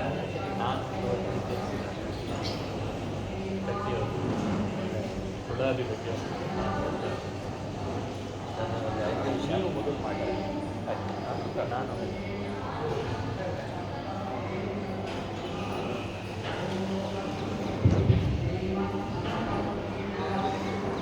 ಪರಮ ಪವಿತ್ರವಾದಂತಹ ದಿನ ಶ್ರೀ ಮೊದಲ ಶೇಷದಾಸರ ಆರಾಧನಾ ಮಹೋತ್ಸವ ಇಲ್ಲಿ ವಿಜೃಂಭಣೆಯಿಂದ ನಡೀತಾ ಇದೆ. ಅದಕ್ಕೆ ಕಾರಣೀಭೂತರಾದಂತಹ ಪರಮ ಪೂಜ್ಯ ಶ್ರೀಪಾದಂಗಳವರಾದ ಶ್ರೀ ಶ್ರೀ ಶ್ರೀ ಸುಗುಣೇಂದ್ರ ತೀರ್ಥ ಶ್ರೀಪಾದಂಗಳವರಿಗೆ ಎಲ್ಲರ ಪರವಾಗಿ ಧನ್ಯತಾಪೂರ್ವಕ ನಮಸ್ಕಾರಗಳನ್ನು ಸಲ್ಲಿಸ್ತಾ ಇದ್ದೇನೆ. ಈ ಕಾರ್ಯಕ್ರಮವನ್ನು ಉಡುಪಿಯಲ್ಲಿ ನಡೆಸಬೇಕಂತ ನಾವು ಸಂಕಲ್ಪ ಮಾಡಿದ ಪರಮ ಪೂಜ್ಯ ಶ್ರೀಪಾದಂಗಳವರು ತುಂಬ ಹೃದಯದಿಂದ ನಮ್ಮನ್ನೆಲ್ಲ ಬಿಂಬಿಸಿ ಅವಶ್ಯವಾಗಿ ಕಾರ್ಯಕ್ರಮ ಇಲ್ಲಿ ಮಾಡಿರಿ, ಅದಕ್ಕೆ ಬೇಕಾದ ಎಲ್ಲ ಸೌಕರ್ಯಗಳನ್ನು ನಾವು ಕಲ್ಪಿಸಿಕೊಡ್ತೀವಿ ಅಂತ ಹೇಳಿ ಅಶ್ಯೂರೆನ್ಸ್ ಕೊಟ್ಟಿದ್ದಕ್ಕೆ ನಾವು ಇಲ್ಲಿ ಸೇರಿದ್ದೇವೆ. ಈ ಕಾರ್ಯಕ್ರಮಕ್ಕೆ ವಿದ್ಯುಕ್ತವಾಗಿ ಉದ್ಘಾಟನೆ ಮಾಡಲು ಪರಮ ಪೂಜ್ಯ ಶ್ರೀಪಾದಂಗಳವರು ಆಗಮಿಸಿದ್ದಾರೆ. ಅವರಿಗೆ ಆಧಾರದ ಸ್ವಾಗತವನ್ನು ಕೋರ್ತೇನೆ. ಅದರ ಪೂರ್ವವಾಗಿ ಇಲ್ಲಿ ದಾಸರಾಯ ಸ್ಮರಣೆಯೊಂದಿಗೆ ಈ ಕಾರ್ಯಕ್ರಮವನ್ನು ವಿದ್ಯುಕ್ತವಾಗಿ ಪ್ರಾರಂಭ ಮಾಡ್ತಾರೆ. ಭೂಸೂರ ಕೈಯಾರ ಕರುಣಾಸರ ಆಶಿಸುವರಿಗೆ ದೊರೆವರಿ ಚರಣ. ಈ ಸಮೀರ ಮತಾಭಿಯಂತಿರಯಾತ ಭಟರಾನಂದ ತೀರ್ಥ ಪದಾ ಸರೋಜ ಸುಭೃಂಗ ಶೇಷ ದಾಸರಾಯರ ತಿಮಿರ ಭಾಸ್ಕರ ಭೂಸೂರ ಗಣಿಯಾರ ಕರುಣಾಸದ ಆಶಿಸುವರಿಗೆ ದೊರೆವರಿ ಚರಣ. ದ್ವಿಜಕುಲೋತ್ತಮರಲ್ಲಿ ಜನಿಸಿ ಚತುರ್ಭುಜ ಕೃಷ್ಣಯ್ಯನ ಮನಹಿತ ಸ್ಮರಿಸಿ ವಿಜಯದಾಸರಾಯರ ದಾಸನೆಸಿ ದಿವ್ಯ ಸುಜನ ಚಕೋರಕ್ಕೆ ಸೋಮನಂತುರಿಸಿ ತ್ರಿಜಗದಲ್ಲಿ ಮಹಿಮೆ ವ್ಯಾಪಿಸಿ ಭಜಿಸಿದವರಿಗೆ ನಂದ ಹೃದಯಾಂಬುದಿಯಂತಿಹನು ಹರುಷದಲ್ಲಿ ಪುಜನವನಕ್ಕೆ ಕುಠಾರಗಣಿಪದ ಭೂಸೂರ ಗಣಿಯಾರ ಕರುಣಾಸದ ಆಶಿಸುವರಿಗೆ ದೊರೆವರಿ ಚರಣ. ಸುರರೋ ಮಹಾಮುನಿಯೋ ನಾನರಿಗೆ ಇವರ ಇರವ ನೋಡಲು ಘನ್ನ ಋಷಿಚರಿಯೇ ನಗರೆಂದು ತಿಳಿಯುವುದು ನಿರಯ ಭಾಗಿಸರಿ ಎಂಬುದನ್ನು ಸರ್ವಬಲ್ಲ ಶ್ರೀಹರಿಗೆ. ಮರಳಿ ಮಾಯದ ಧರೆಯೊಳಗೆ ಪಿಧ್ವರಳಿ ಬಳಲಿದರೇನು ಫಲಸಿರಿ ವರದ ದಾಸರ ಕೊಂದಿ ಸುಖಿಸಲು ದೊರೆಯುವುದೆಲು ತಾಯುಜ್ಯವೆಂಪೆನು ಭೂಸೂರ ಗಣಿಯಾರ ಕರುಣಾಸದ ಆಶಿಸುವರಿಗೆ ದೊರೆವರಿ ಚರಣ. ಧಿಟರಿ ಮೊದಲ ಕಲ್ಲಲ್ಲಿರುವ ವೆಂಕಟನ ಕರೆಯಲು ಓ ಎನ್ನುತ್ತ ತಾವ ಬರುವ ಕಟ್ಟನೆ ಸಾವಿತ ಫಲದರೇವ ಇವರ ಹಠಲೆಯುತ ಕೇವಲ ತೂಕ. ಶ್ರೀ ಗುರುಭ್ಯೋ ನಮಃ. ಹರಿ ಓಂ. ಪರಮ ಪೂಜ್ಯ ಶ್ರೀಪಾದಂಗಳವರ ಅಡಿದಾವರೆಗಳಲ್ಲಿ ಭಕ್ತಿಪೂರ್ವಕ ಪ್ರಣಾಮಗಳನ್ನು ಮತ್ತೊಮ್ಮೆ ಸಲ್ಲಿಸಿ, ಇದೇ ಭಾಗ್ಯ, ಇದು ಭಾಗ್ಯ, ಇದು ಭಾಗ್ಯ, ಇದು ಭಾಗ್ಯ ಅಂತ ದಾಸರು ಹೇಳಿದರು. ಶ್ರೀಪಾದಂಗಳವರು ಮಖಸುಳಾದಿಯ ಪ್ರಾರಂಭದ ಮೊದಲನೇ ತಾಳದ ಮೊದಲನೇ ವಿಷಯ ಏನು ಅಂತ ಹೇಳುವಾಗಲೇ ಪ್ರಾರಂಭ ಮಾಡಲಿಕ್ಕೆ ಬಂದಿದ್ದರು. ಇದೊಂದು ಸುಯೋಗ ಅಂತ ಭಾವಿಸಬೇಕು. ಸರ್ವಜ್ಞ ಪೀಠವನ್ನು ಅಲಂಕರಿಸಿದ ಕುತ್ತಿಗೆ ಮಠಾಧೀಶರು ಜ್ಞಾನಿವರೇಣ್ಯರು, ಅವರ ಬಾಯಿಗೆ ಬಂದ ಶಬ್ದ ನಿಮ್ಮ ಮುಂದೆ ಹೇಳಿ ನನ್ನ ಪ್ರವಚನ ಮುಂದುವರಿಸ್ತೇನೆ. ಈಗ ತಾನೇ ಪುಸ್ತಕಗಳನ್ನು ಬಿಡುಗಡೆ ಮಾಡುವಾಗ ಎರಡನೇ ಪುಸ್ತಕ ಬಿಡುಗಡೆ ಮಾಡಿದ್ರು, ನಾವು ನೋಡಿದ್ವಿ. ಎರಡನೇದ್ದು ಪ್ರಾಣನಾಥ ಕರುಣಾನಿಧಿ, ಮೊದಲನೇದ್ದು ಗುರುವಿಜಯ ವಿಠಲ ಸಮಗ್ರ ಕೃತಿಗಳು. ನಿಮಗೆ ಆಶ್ಚರ್ಯ ಆಗ್ತದೆ, ಕೋಟಿ ಗೀತಾ ಲೇಖನ ಯಜ್ಞವನ್ನು ಮೊಟ್ಟ ಮೊದಲನೇ ಬಾರಿ ಇಡೀ ವಿಶ್ವವನ್ನು ಪರ್ಯಟನೆ ಮಾಡಿ ಜಾತಿ ಮತ ಪಂಥಗಳ ವ್ಯವಸ್ಥೆಯನ್ನು ಮೀರಿ ಗೀತೆಯನ್ನು ಪ್ರಸಾರ ಮಾಡಿದ ಏಕೈಕ ಮಾಧ್ವಯತಿಗಳು ಅಂದರೆ ಕುತ್ತಿಗೆ ಶ್ರೀಪಾದಂಗಳು. ವಿಶ್ವಶಾಂತಿ ನೆಲೆಗೊಳಿಸಲಿಕ್ಕೆ ಭಗವದ್ಗೀತೆಯ ವಿಶೇಷತೆಯನ್ನು ತಿಳಿದುಕೊಂಡ್ರೆ ಮಾತ್ರ ಸಾಧ್ಯ. ಇನ್ಯಾವ ಧರ್ಮಗಳಲ್ಲಿ, ಯಾವ ಧರ್ಮ ಗ್ರಂಥಗಳಲ್ಲೂ ಇಷ್ಟೊಂದು ವಿಶ್ವಶಾಂತಿಯನ್ನು ಜಗತ್ತಿಗೆ ಸಾರಿಲ್ಲ. ಈ ಗ್ರಂಥದಲ್ಲಿ ವಿಶ್ವಶಾಂತಿ ಅಷ್ಟಿದೆ ಅಂತ ಜಗತ್ತಿಗೆ ಸಾರಿದ ಏಕೈಕ ಯತಿಗಳು ಅಂದರೆ ಮುತ್ತಿಗೆ ಸೋಮೇಂದ್ರ ತೀರ್ಥ ಶ್ರೀಪಾದಗಳು. ಹಾಗಾಗಿ ಅವರು ಭಾರತ ವ್ಯಾಪಿಗಳಲ್ಲ, ಅವರು ಕೇವಲ ಒಂದು ರಾಷ್ಟ್ರ ವ್ಯಾಪಿಗಳಲ್ಲ, ಒಂದು ರಾಜ್ಯ ವ್ಯಾಪಿಗಳು ಅಂತಲ್ಲ, ಅವರು ಒಂದು ಊರಿನ ವ್ಯಾಪಿಗಳಲ್ಲ, ಅವರು ವಿಶ್ವವ್ಯಾಪಿಗಳು. ಅದಕ್ಕೆ ಅವರು ತಮ್ಮ ಪರ್ಯಾಯದ ಹೆಸರನ್ನು ವಿಶ್ವಗೀತಾ ಪರ್ಯಾಯ ಅಂತ ಮಾಡಿದ್ದಾರೆ. ಈ ಪುಸ್ತಕ ಬಿಡುಗಡೆ ಆಗುವಾಗ ಗೀತೆಯಲ್ಲಿರುವ ವಿಷಯಗಳನ್ನೆಲ್ಲ ಅವಲೋಕಿಸಿ ಗೀತೆಯ ಅರ್ಥವನ್ನೇ ಒಳಗೊಂಡು ಸುಳಾದಿಗಳನ್ನು ರಚನೆ ಮಾಡಿದ್ದಾರೆ ಶೇಷದಾಸರು ಅಂತ ಅವರ ಕಿವಿಗೆ ಬಿದ್ದು ಕೂಡಲೇ, ಗೀತಾ ಶಬ್ದ ಕಿವಿಗೆ ಬಿದ್ದು ಕೂಡಲೇ ಅವರ ಬಾಯಲ್ಲಿ ಹೇಳಿದರು, ನಮ್ಮ ಗೀತಾ ಪರ್ಯಾಯಕ್ಕೆ ಇದು ಸರಿ ಹೋಯಿತು ಅಂತಂದರು. ಅದಕ್ಕೆ ನಾವು ಮಾಡುವ ಕೆಲಸಗಳು, ಕಾರ್ಯಗಳು ಕೇವಲ ನಾವು ಯೋಜನೆ ಮಾಡಲಿಕ್ಕೆ ನಿಮಿತ್ತರಾಗಿರ್ತೇವೆ ಹೊರತು ಒಳಗಡೆಯಿಂದ ಗೀತಾಚಾರ್ಯ ಯಾರಿಂದ ಯಾವ ಕೆಲಸ ಮಾಡಿಸ್ಕೊಳ್ಬೇಕೋ ಅವನಿಗೆ ಗೊತ್ತಿರ್ತದೆ ಅನ್ನಕ್ಕೆ ಈ ಕಾರ್ಯಕ್ರಮ ಶೇಷದಾಸರ ಆರಾಧನೆ, ಗೀತೆಯ ಸುಳಾದಿಯನ್ನು ರಚನೆ ಮಾಡಿದ ಶೇಷದಾಸರ ಆರಾಧನೆ ಗೀತಾಚಾರ್ಯರ ಸನ್ನಿಧಾನದಲ್ಲಿ ನಡೀತಾ ಇರೋದು, ಅದು ವಿಶ್ವಗೀತಾ ಪರ್ಯಾಯದಲ್ಲಿ ನಡೀತಾ ಇರೋದು ಅನ್ವರ್ಥಕ ಅಂತ ಶ್ರೀಪಾದಂಗಳವರು ಉದ್ಗಾರ ತೆಗೆದರು. ಯಾವೆಲ್ಲ ಕೆಲಸಗಳು ಆಗ್ತಾ ಇರ್ತವೆ, ಸತ್ಕರ್ಮಗಳು, ಸತ್ಕಾರ್ಯಗಳು, ಅದನ್ನು ದೇವರ ಮುಖವಾಗಿ ಯೋಜನೆ ಮಾಡಿಕೊಳ್ಳೋದೇ ಒಂದು ದೊಡ್ಡ ಅದ್ಭುತ. ಅದನ್ನೇ ದಾಸರು ಪದೇ ಪದೇ ಹೇಳ್ತಾರೆ, ನಡಿಬೇಕಾದ ಕೆಲಸ ನಡೀತಾನೇ ಇರ್ತದಪ್ಪ, ನೀನು ನನಗದನ್ನು ಹೇಗೆ ಸಮರ್ಪಣೆ ಮಾಡಿ ಅನುಸಂಧಾನ ಮಾಡ್ತೀನಿ ಅನ್ನೋದು ಮುಖ್ಯ ಆಗಿರ್ತದೆ. ಹಾಗೆ ಪ್ರಕೃತದಲ್ಲಿ ಈ ಮಖಸುಳಾದಿಯ ಉಪನ್ಯಾಸವನ್ನು ಕೂಡ ವಿಶ್ವಗೀತಾ ಪರ್ಯಾಯ ಆದ್ದರಿಂದ ಒಂದು ಗೀತೆಯ ಶ್ಲೋಕದ ಮೊದಲನೆಯ ಒಂದು ಸಾಲು ಬಂದರೂ ಕೂಡ ಈ ಪರ್ಯಾಯದಲ್ಲಿ ಕೃಷ್ಣನಿಗೆ ಅದು ಅರ್ಪಿತ ಆಗೇ ಆಗ್ತದೆ. ಅದಕ್ಕೆ ಮೊದಲನೇ ಸುಳಾದಿ, ಮೊದಲನೇ ತಾಳವನ್ನು ಹೇಳುವಾಗ ನಾನು ಪೂರ್ಣ ಓದಿದೆ, ಮುಂದೆ ಈಗ ಅದನ್ನು ಹೇಳ್ತೇನೆ ವಿಷಯವನ್ನು. ಆ ವಿಷಯವನ್ನು ಹೇಳೋಕ್ಕಿಂತ ಮೊದಲು ಒಂದೆರಡು ವಿಷಯಗಳು ಬಂದಿದ್ದಾವೆ, ಅದನ್ನು ಸಂಗ್ರಹಿಸಿ ಮುಂದೆ ಹೋಗೋಣ.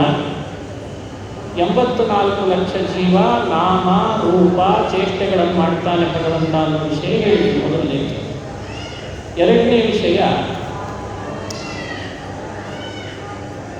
ಅಂಬಸ ಪದ್ಮವಿವ ಸಕುತಿಯಿಂದಲಿ ಗ್ರಹಿಸೋ ಮುಖ್ಯವಾಗಿ ತ್ವತು ಮೊದಲಾದ ಧಾತು ಕರಣಾದೇಹದಲ್ಲಿ ಅನೇಕ ರೂಪಗಳಿಂದ ವ್ಯಾಪ್ತನಾಗಿ. ಇದು ಎರಡನೇ ವಿಷಯ.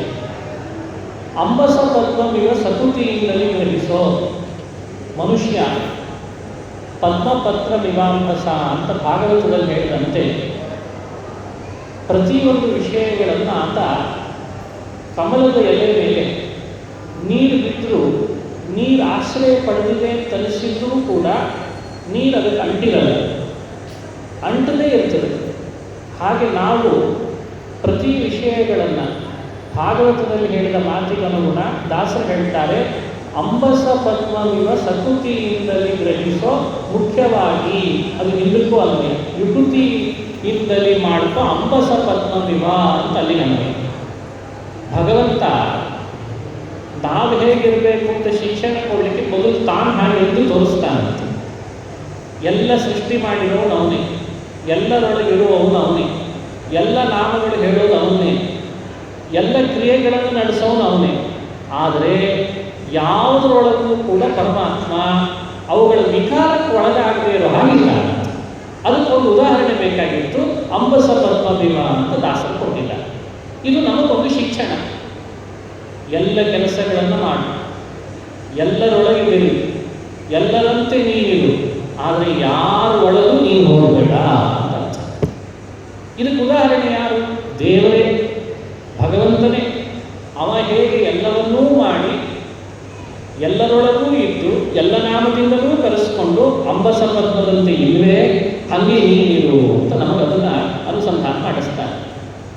ಮುಂದಕ್ಕೆ ಎರಡನೇ ವಿಷಯ ಆಯಿತು. ಮೂರನೇದು, ಸಕುತಿಯಿಂದಲೇ ಗ್ರಹಿಸೋ ಮುಖ್ಯವಾಗಿ ತೊಕು ಮೊದಲಾದ ಧಾತು ಕರಣಾ ದೇಹದಲ್ಲಿ ಅನೇಕ ರೂಪಗಳಿಂದ ವ್ಯಾಪ್ತನಾಗಿ.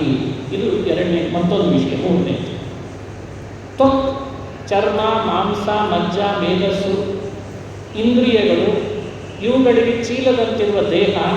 ಈ ದೇಹದೊಳಗೆ ಪರಮಾತ್ಮ ಎಷ್ಟು ರೂಪಗಳಿಂದಿದ್ದಾನೆ? ಎಣಿಸ್ಲಿಕ್ಕಾಗದಷ್ಟು ರೂಪಗಳಿಂದಿದ್ದಾನೆ, ಅನೇಕ ರೂಪಗಳಿಂದಿದ್ದಾನೆ. ನಮ್ಮ ಮೇಲೆ ಕರುಣೆಯಿಂದ ಇದ್ದಾನೆ. ನಮ್ಮಿಂದ ಕಾರ್ಯ ಮಾಡಲಿಕ್ಕೆ ಆಗಲ್ಲ ಅಂತ ಅಶಕ್ತರನ್ನೋ ಕಾರಣಕ್ಕೆ ಅವನಿದ್ದಾನೆ ಮಾಡಿಸ್ಲಿಕ್ಕೆ. ಅವನು ವ್ಯಾಪ್ತನಾಗಿದ್ದಾನೆ ಅಂತ ತಿಳಿಯಿರಿ ಅನ್ನೋದು 2ನೇ ವಿಷಯ. 3ನೇ ವಿಷಯ. 4ನೇದು ಪ್ರಕೃತಿ ಕಾಲ ಕರ್ಮ ಜೀವ ಲಕ್ಷಣದಂತೆ ಸಖನಾಗಿ ಮಾಡಿ ತಜ್ಜನಿತವಾದ ಸುಖ ದುಃಖ ಫಲ ಅನಶ್ವರನ್ ಎಂಬೋ ಶ್ರುತಿಯಂತೆ ಏಕಮೇವನು ಉಣದೆ ಜೀವನಿಗೆ. ಮುನ್ನನ್ವಯ ಹಾಕುವತರ ಆತ್ಮೋಪನ್ನೇನ ಸರ್ವತ್ರ ಲೋಕ ಲೋಕಾದಿ ತಿಳಿಯೋ ಇನಿತು ನೀನು. ಇದು ಮತ್ತೊಂದು ವಿಷಯ. ನಮ್ಮ ದೇಹ, ಈ ದೇಹದೊಳಗಿರುವ ಇಂದ್ರಿಯಗಳು, ತ್ವಕು ಚರ್ಮ ಮುಂತಾದವುಗಳು, ಧಾತುಗಳು, ಪ್ರಕೃತಿ ಕಾಲ ಕರ್ಮ ಜೀವ. ಇದು ಭಗವದ್ಗೀತೆಯಲ್ಲಿ ಕೃಷ್ಣನೇ ಹೇಳಿದ್ದು.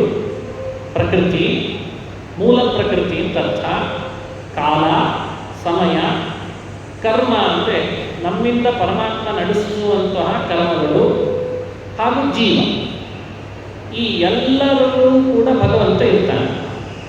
ಪ್ರಕೃತಿಯೊಳಗಿದ್ದಾನೆ, ಪ್ರಕೃತಿಯನ್ನು ಕ್ಷೋಭೆಗೊಳಿಸ್ತಾನೆ ಸೃಷ್ಟಿ ಮಾಡುವಾಗ. ಕಾಲದೊಳಗಿದ್ದಾನೆ, ಕಾಲವನ್ನು ನಿಯಂತ್ರಣ ಮಾಡ್ತಾನೆ. ಕರ್ಮದೊಳಗಿದ್ದಾನೆ. ಗೀತಾ ಭಾಷ್ಯದಲ್ಲಿ ಭಗವತ್ಪಾದರು ಹೇಳಿದಂತೆ ಕರ್ಮದೊಳಗೂ ಇದ್ದಾನೆ, ಕರ್ಮ ಅನ್ನೋ ಹೆಸರಿನಿಂದ ಕರೆಸ್ಕೊಳ್ತಾನೆ. ಮತ್ತು ಜೀವನೊಳಗೂ ಇದ್ದು ಜೀವ ಅಂತ ಹೆಸರಿನಿಂದಲೂ ಕರೆಸ್ಕೊಳ್ತಾನೆ. ಆದರೆ ಜೀವನೇ ಅಲ್ಲ, ಕಾಲನೇ ಅಲ್ಲ, ಕರ್ಮನೇ ಅಲ್ಲ, ಎಲ್ಲದರೊಳಗೂ ತಾನಿದ್ದಾನೆ. ಹೇಗಿರ್ತಾನೆ? ಸಖನಾಗಿ ಮಾಡಿ ತಜ್ಜನಿತ ಸುಖ ದುಃಖ ಫಲ ಅನಶ್ವರನ್ಯಂಬೋ ಶ್ರುತಿಯಂತೆ. ಈ ಪ್ರಮೇಯವನ್ನು ದಾಸರು ನಮಗೆ ತಿಳಿಸಬೇಕಾಗಿದೆ. ಈ ಅಭಿಪ್ರಾಯ ಎಲ್ಲದರೊಳಗೂ ಇದ್ದು ಎಲ್ಲವನ್ನೂ ಮಾಡಿಸುವವನವನೇ ಅಂದಮೇಲೆ ಅದರಿಂದ ಬರುವ ಫಲವೂ ಅವನಿಗೆ ಬರಬೇಕಲ್ಲ ಅಂತ ಒಂದು ಪೂರ್ವಪಕ್ಷ, ಒಂದು ಆಕ್ಷೇಪ. ಅಂದರೆ ಮಾಡೋದೆಲ್ಲ ದೇವರು ಅಂದಮೇಲೆ ಫಲ ಮಾತ್ರ ನಮಗೆ ಯಾಕೆ? ಎಷ್ಟು ಜನ ಕೇಳಿಲ್ಲ ಈ ಆಕ್ಷೇಪವನ್ನು? ಮಾಡೋದವನು ಅಂತೀರಿ, ಫಲ ಮಾತ್ರ ನಮಗೆ ಅಂತೀರಿ. ಇದು ಯಾವ ನ್ಯಾಯ? ಮಾಡಿದವನಿಗೆ ಫಲವೂ ಬರಬೇಕು. ಜೀವ ಮಾಡೋದೇ ಇಲ್ಲ ಅಂದಮೇಲೆ ಫಲ ಯಾಕೆ ಅವನಿಗೆ? ಯಾರು ಉತ್ತರ ಹೇಳಲಿಕ್ಕೆ ಸಾಧ್ಯ ಇದಕ್ಕೆ? ಅದಕ್ಕೆ ದಾಸರು ಸ್ಪಷ್ಟ ಪ್ರಮಾಣ ಕೊಟ್ಟರು. ಇದೆಲ್ಲ ಏನು ಶಾಸ್ತ್ರಗಳ ಚಿಂತನೆ, ವೇದಾಂತದ ಸಾರ. ನಾವು ದೈನಂದಿನವಾದ ಬದುಕಿನಲ್ಲಿ ಆಧ್ಯಾತ್ಮಿಕ ಸಾಧನೆಯಲ್ಲಿ ಸಾಗುವಾಗ ಸಹಜವಾಗಿ ಬರೋ ಪ್ರಶ್ನೆಗಳಿವೆಲ್ಲ. ಇಂಥ ಪ್ರಶ್ನೆಗಳಿಗೆ ಉತ್ತರ ಸಿಗದಿದ್ರೆ ಸಾಧನದಲ್ಲಿ ಮುಂದೆ ಹೋಗಲ್ಲ ನಾವು ಯಾರು. ಅದಕ್ಕೆ ದಾಸರಂತಾರೆ, ನೀನು ಕೇಳಿದ ಪ್ರಶ್ನೆ ನಿಜ, ಉತ್ತರ ಇಷ್ಟೇ: ಸಖನಾಗಿ ಮಾಡಿ ತಜ್ಜನಿತ ಸುಖ ದುಃಖ ಫಲ ಅನಶ್ವರನ್ ಎಂಬೋ ಶ್ರುತಿಯಂತೆ ಅಂತ ಪ್ರಮಾಣಗಳು. ನೋಡು, ಪುಣ್ಯ ಮಾಡಿಸೋನು ಅನ್ಲಿಕ್ಕೆ ಪ್ರಮಾಣ ಕೇಳಿದರೆ ಪ್ರಮಾಣ ಇದೆ, ಪಾಪ ಮಾಡಿಸೋನು ಅಂತಲ್ಲಿಕ್ಕೆ ಪ್ರಮಾಣ ಕೇಳಿದರೆ ಪ್ರಮಾಣ ಕೊಡ್ತೀನಿ. ಅಷ್ಟೇ ಅಲ್ಲ, ಪುಣ್ಯ ಪಾಪಗಳನ್ನು ಮಾಡಿಸಿಯೂ ಸುಖ ದುಃಖಗಳನ್ನು ಅವರ ಫಲವಾಗಿ ಕೊಡುವವನಾಗ್ತಾನೆ ಹೊರತು ಉಣ್ಣುವವನಾಗಲ್ಲ ಅನ್ನೋಕ್ಕೆ ಪ್ರಮಾಣ ಕೇಳಿದರೆ ಪ್ರಮಾಣ ಕೊಡ್ತೇನೆ ಅಂತಾರೆ. ಇದು ದಾಸರ ವೈಶಿಷ್ಟ್ಯ. ಪ್ರಮಾಣ ಇದೆ ಅಂದಮೇಲೆ ಪ್ರಮೇಯವನ್ನು ಹಾಕಿ ತಿಳ್ಕೊಳ್ಬೇಕು ಅನ್ನೋದು ಶಾಸ್ತ್ರದ ನಿರ್ಣಯ. ಪ್ರಮಾಣಾಧೀನ ಪ್ರಮೇಯ ಸಿದ್ಧಿ. ಒಂದು ವಿಷಯ ನೀವು ಸಿದ್ಧಪಡಿಸ್ಕೊಳ್ಬೇಕಾದ್ರೆ ಪ್ರಮಾಣ ಹೇಗಿರ್ತದೋ ಅದಕ್ಕೆ ಅನುಗುಣವಾಗಿ ಪ್ರಮೇಯವನ್ನು ತಿಳ್ಕೊಳ್ಬೇಕು. ಪ್ರಮಾಣ ಯಾವುದು? ಅನಶ್ವರನ್ನನ್ಯೋ ಅಭಿಚಾಕಶೀತಿ, ಇದು ಪ್ರಮಾಣ. ಅಲ್ಲಿ ಸ್ವಲ್ಪ ಉದಾಹರಿಸಿದ್ದಾರೆ. ಅದು ತಾಳಕ್ಕೆ ಅನುಗುಣವಾಗಿ ಅನಶ್ವರನ್ನನ್ಯೋ ಅಭಿಚಾಕಶೀತಿ ಅಂತಿದೆ. ಅದು ಬರುವ ಪ್ರಮಾಣ ಪೂರ್ಣವಾಗಿ ದ್ವಾಸು ವರ್ಣ ಸಯುಜಾ ಸಕಾಯ ಅಂತ ಪ್ರಾರಂಭ ಆಗ್ತದೆ. ಅದರಲ್ಲಿ ಅನಶ್ವರನ್ ಅನ್ಯ ಅಭಿಚಾಕಶೀತಿ ಅಂತ ಪೂರ್ಣವಾಕ್ಯ. ಆ ಪೂರ್ಣವಾಕ್ಯಕ್ಕೆ ಭಗವತ್ಪಾದರು ಭಾಷ್ಯದಲ್ಲಿ ವಿವರಣೆ ಮಾಡಿ ಸ್ಪಷ್ಟವಾಗಿ ಹೇಳಿದರು ಸಿದ್ಧಾಂತವನ್ನು. ಅನಶ್ವರನ್ ಸಂಸ್ಕೃತದಲ್ಲಿ ನಿಮಗೆ ಇದರ ಅರ್ಥ ಆಗಬೇಕು. ಶಬ್ದ ಇದು ಅನಶ್ವರನ್, ಅಶ್ವರನ್. ನಾವು ತುಳುನಾಡಿನಲ್ಲಿದ್ದೇವೆ. ತುಳು ಭಾಷೆಯಲ್ಲಿ ಊಟ ಆಯಿತಾ ಅಂತ ಕೇಳಬೇಕು. ತುಳು ಭಾಷೆಯನ್ನು ಕಲಿತವರಿಗೆ ಇದರ ಅಭ್ಯಾಸ ಇರ್ತದೆ. ಊಟ ಆಯಿತಾ ಅಂತ ಕೇಳಲಿಕ್ಕೆ ಏನಂತಾರೆ ಅಂದರೆ ಅಶನಾನ ಅಂತ ಕೇಳ್ತಾರೆ. ಅಶನಾನ ಅಂದರೆ ಊಟ ಆಯಿತಾ ಅಂತ ಅರ್ಥ. ಜಾನೆ ವಿಶೇಷ. ತುಳುವಿನಲ್ಲಿ ಜಾನೆ ಅಂದರೆ ಏನು ಅನ್ನೋ ಅರ್ಥದಲ್ಲಿ ತುಳುವಿನಲ್ಲಿ ಜಾನೆ ಅಂತ ಶಬ್ದ ಬಳಸ್ತಾರೆ. ತುಳು ಭಾಷೆಯ ವೈಶಿಷ್ಟ್ಯ. ಅದು ಸಂಸ್ಕೃತದಿಂದಲೇ ಬಂದಿದೆ ಇಂಥ ಶಬ್ದಗಳು. ಸಂಸ್ಕೃತದಲ್ಲಿ ಅಶನ ಅಂದರೆ ಊಟ, ಉಣ್ಣೋದು ಅಂತ ಅರ್ಥ ಇದೆ. ಅದು ಎಲ್ಲಿ ಬಂದಿದೆ? ಉಪನಿಷತ್ನಲ್ಲೇ ಬಂದಿದೆ. ಅನಶ್ನನ್ ಅಂತ ಶಬ್ದ ಬಂದಿದೆ. ಹಾಗಾಗಿ ಉಪನಿಷತ್ತಿನಲ್ಲಿ ಅಶ್ನನ್ ಅಂದರೆ ಉಣ್ಣುವವ, ಅನಶ್ನನ್ ಅಂದರೆ ಉಣ್ಣದವ ಅಂತ ಅರ್ಥ. ಅನಶ್ನನ್, ಅಶ್ವ ಅಲ್ಲ ಅಂದರೆ ಅನಶ್ವ ಅಂತ ಕರೀತಾರೆ. ಹಾಗೆ ಅಶ್ನನ್ ನ ಅನಶ್ನನ್ ಅಂತ ಶಬ್ದ ಆಗಿದೆ ಉಪನಿಷತ್ನಲ್ಲಿ. ಉಣ್ಣುವವನಲ್ಲ. ಒಂದು ಮರ ಇದೆ, ಮರದಲ್ಲಿ 2 ಪಕ್ಷಿಗಳಿವೆ. ಪಕ್ಷಿಗಳಲ್ಲಿ ಒಂದಿದೆ ಅದು ಉಣ್ಣಲ್ಲ, ಇನ್ನೊಂದಿದೆ ಅದು ಉಣ್ತದೆ. ಉಣ್ಣದೇ ಇದ್ರೂ ಬೆಳೆದಿದೆ, ಉಂಡ್ರೂ ಬೆಳೆದಿಲ್ಲ, ಹೀಗೆಲ್ಲ ಹೇಳ್ತಿದೆ ಉಪನಿಷತ್ತು. ಅದಕ್ಕೆ ಸಂಬಂಧಪಟ್ಟ ಪುರಂದರದಾಸರದ ಮತ್ತೊಂದು ಹಾಡಿದೆ, ಮತ್ತೊಂದು ಸಲ ಅದನ್ನು ನೋಡೋಣ, ಸದ್ಯಕ್ಕೆ ಬೇಡ. ಆ ಇಡೀ ಏನು ದ್ವಾಸುಪರ್ಣ ಸಯುಜ ಸಖಾಯ ಅನ್ನೋದನ್ನು 2 ಹಕ್ಕಿಗಳಿವೆ ಅಂತ ಪುರಂದರದಾಸರು ಒಂದು ಹಾಡಿನಲ್ಲಿ ಹೇಳ್ತಾರೆ. ಅದನ್ನು ನಾವು ನೋಡ್ಬೋದು. ಆಮೇಲೆ ಇಡೀ ಉಪನಿಷತ್ತೇ ಕನ್ನಡದಲ್ಲಿ ಮಾಡಿಬಿಟ್ಟಿದ್ದಾರೆ ಮಹಾನುಭಾವ. ಪ್ರಕೃತದಲ್ಲಿ ದಾಸರು ಅನಶ್ನನ್ ಎಂಬೋ ಶ್ರುತಿಯಂತೆ ಅಂತ ಪ್ರಮಾಣ ಉದಾಹರಿಸಿದರು. ಇವಾಗ ಏನು ಪ್ರಮೇಯ ಸಿದ್ಧ ಆಯ್ತು, ಇದರಿಂದ ಪ್ರಮೇಯ ಸ್ಪಷ್ಟವಾಯಿತು. ಅನಶ್ನನ್ ಅನ್ಯೋ ಅಭಿಚಾಕಶೀತಿ, ಅಭಿಚಾಕಶೀತಿ ಎಲ್ಲೆಡೆಯಲ್ಲಿ ಪಸರಿಸಿದ್ದಾನೆ, ತಾನು ಎಲ್ಲೆಡೆಯಲ್ಲಿ ಪಸರಿಸಿದ್ದಾನೆ, ಒಂದೆಡೆಯಲ್ಲ ಎಲ್ಲೆಡೆಯಲ್ಲಿ ಪಸರಿಸಿದ್ದಾನೆ, ಪ್ರಕಾಶಮಯನಾಗಿದ್ದಾನೆ. ಈ ಶ್ರುತಿ ಏನು ಸಿದ್ಧಪಡಿಸ್ತು? ಸುಖ ದುಃಖಗಳಲ್ಲಿ, ಪುಣ್ಯ ಪಾಪಗಳಲ್ಲಿ ಆ ಭಗವಂತ ಯಾವತ್ತೂ ಫಲಗಳ ಅನುಭವವನ್ನು ಮಾಡಲಾರ ಅಂತ ಸಿದ್ಧ ಆಯಿತು. ಭಗವತ್ಪಾದರು ಸ್ವಲ್ಪ ಇದರ ವ್ಯಾಖ್ಯಾನ ವಿಸ್ತಾರ ಮಾಡ್ತಾರೆ. ಭಗವಂತ ಅಶುಭವನ್ನು ಭೋಗ ಮಾಡಲಾರ, ಶುಭವನ್ನು ಭೋಗ ಮಾಡ್ತಾನೆ ಅಂತ ಅನುಸಂಧಾನ ಮಾಡಬೇಕು. ಶುಭಂ ಪಿಬತ್ಯಸೋ ನಿತ್ಯಂ ನಾಶುಭಂ ಸಹರಿ ಪಿಬೇತ್ ಅಂತ ಪ್ರಮಾಣವನ್ನು ಉದಾಹರಿಸಿ, ಶುಭವನ್ನು ಮಾತ್ರ, ಶುಭದಲ್ಲಿಯೂ ಸ್ವಾಖ್ಯಾಂತ ಶುಭ ಇದೆ, ಅದನ್ನು ಮಾತ್ರ ಭಗವಂತ ಯಾವತ್ತಿದ್ರೂ ಸ್ವೀಕಾರ ಮಾಡ್ತಾನೆ, ಉಳಿದದ್ದನ್ನು ಆತ ಉಣ್ಣಲ್ಲ ಅಂತ ಅನುಸಂಧಾನ ಮಾಡ್ತಾನೆ. ಇದು ಪ್ರಮಾಣ. ಈ ಪ್ರಮಾಣಕ್ಕೆ ಹೇಗೆ ವ್ಯಾಖ್ಯಾನ ಮಾಡಿಕೊಂಡು ಅದಕ್ಕೆ ಅನುಗುಣ ಪ್ರಮೇಯವನ್ನು ತಿಳ್ಕೊಳ್ಬೇಕು. ಹಾಗಾದರೆ ನಮ್ಮ ದೇಹದೊಳಗೆ ನಾವೂ ಇದ್ದೇವೆ, ನಮ್ಮೊಳಗೆ ಭಗವಂತನೂ ಇದ್ದಾನೆ, ನಮ್ಮ ದೇಹದೊಳಗೂ ದೇವರಿದ್ದಾನೆ, ದೇಹದ ಮೂಲ ಪ್ರಕೃತಿ ಎನಿಸಿದ ಪ್ರಕೃತಿಯಲ್ಲೂ ಇದ್ದಾನೆ, ಕಾಲದೊಳಗೂ ಇದ್ದಾನೆ, ಎಲ್ಲದರೊಳಗೂ ಇದ್ದು ಕರ್ಮವನ್ನು ಮಾಡಿಸ್ತಾನೆ. ಮಾಡಿಸಿಯೂ ಕೂಡ ಅನಶ್ನನ್ನೋ ಶ್ರುತಿಗೆ ಅನುಗುಣವಾಗಿ ಆತ ಮಾತ್ರ ಯಾವ ಕರ್ಮಫಲದ ಭಾಗಿ ಆಗಲ್ಲ ಅಂತ ಸಿದ್ಧ ಆಯಿತು.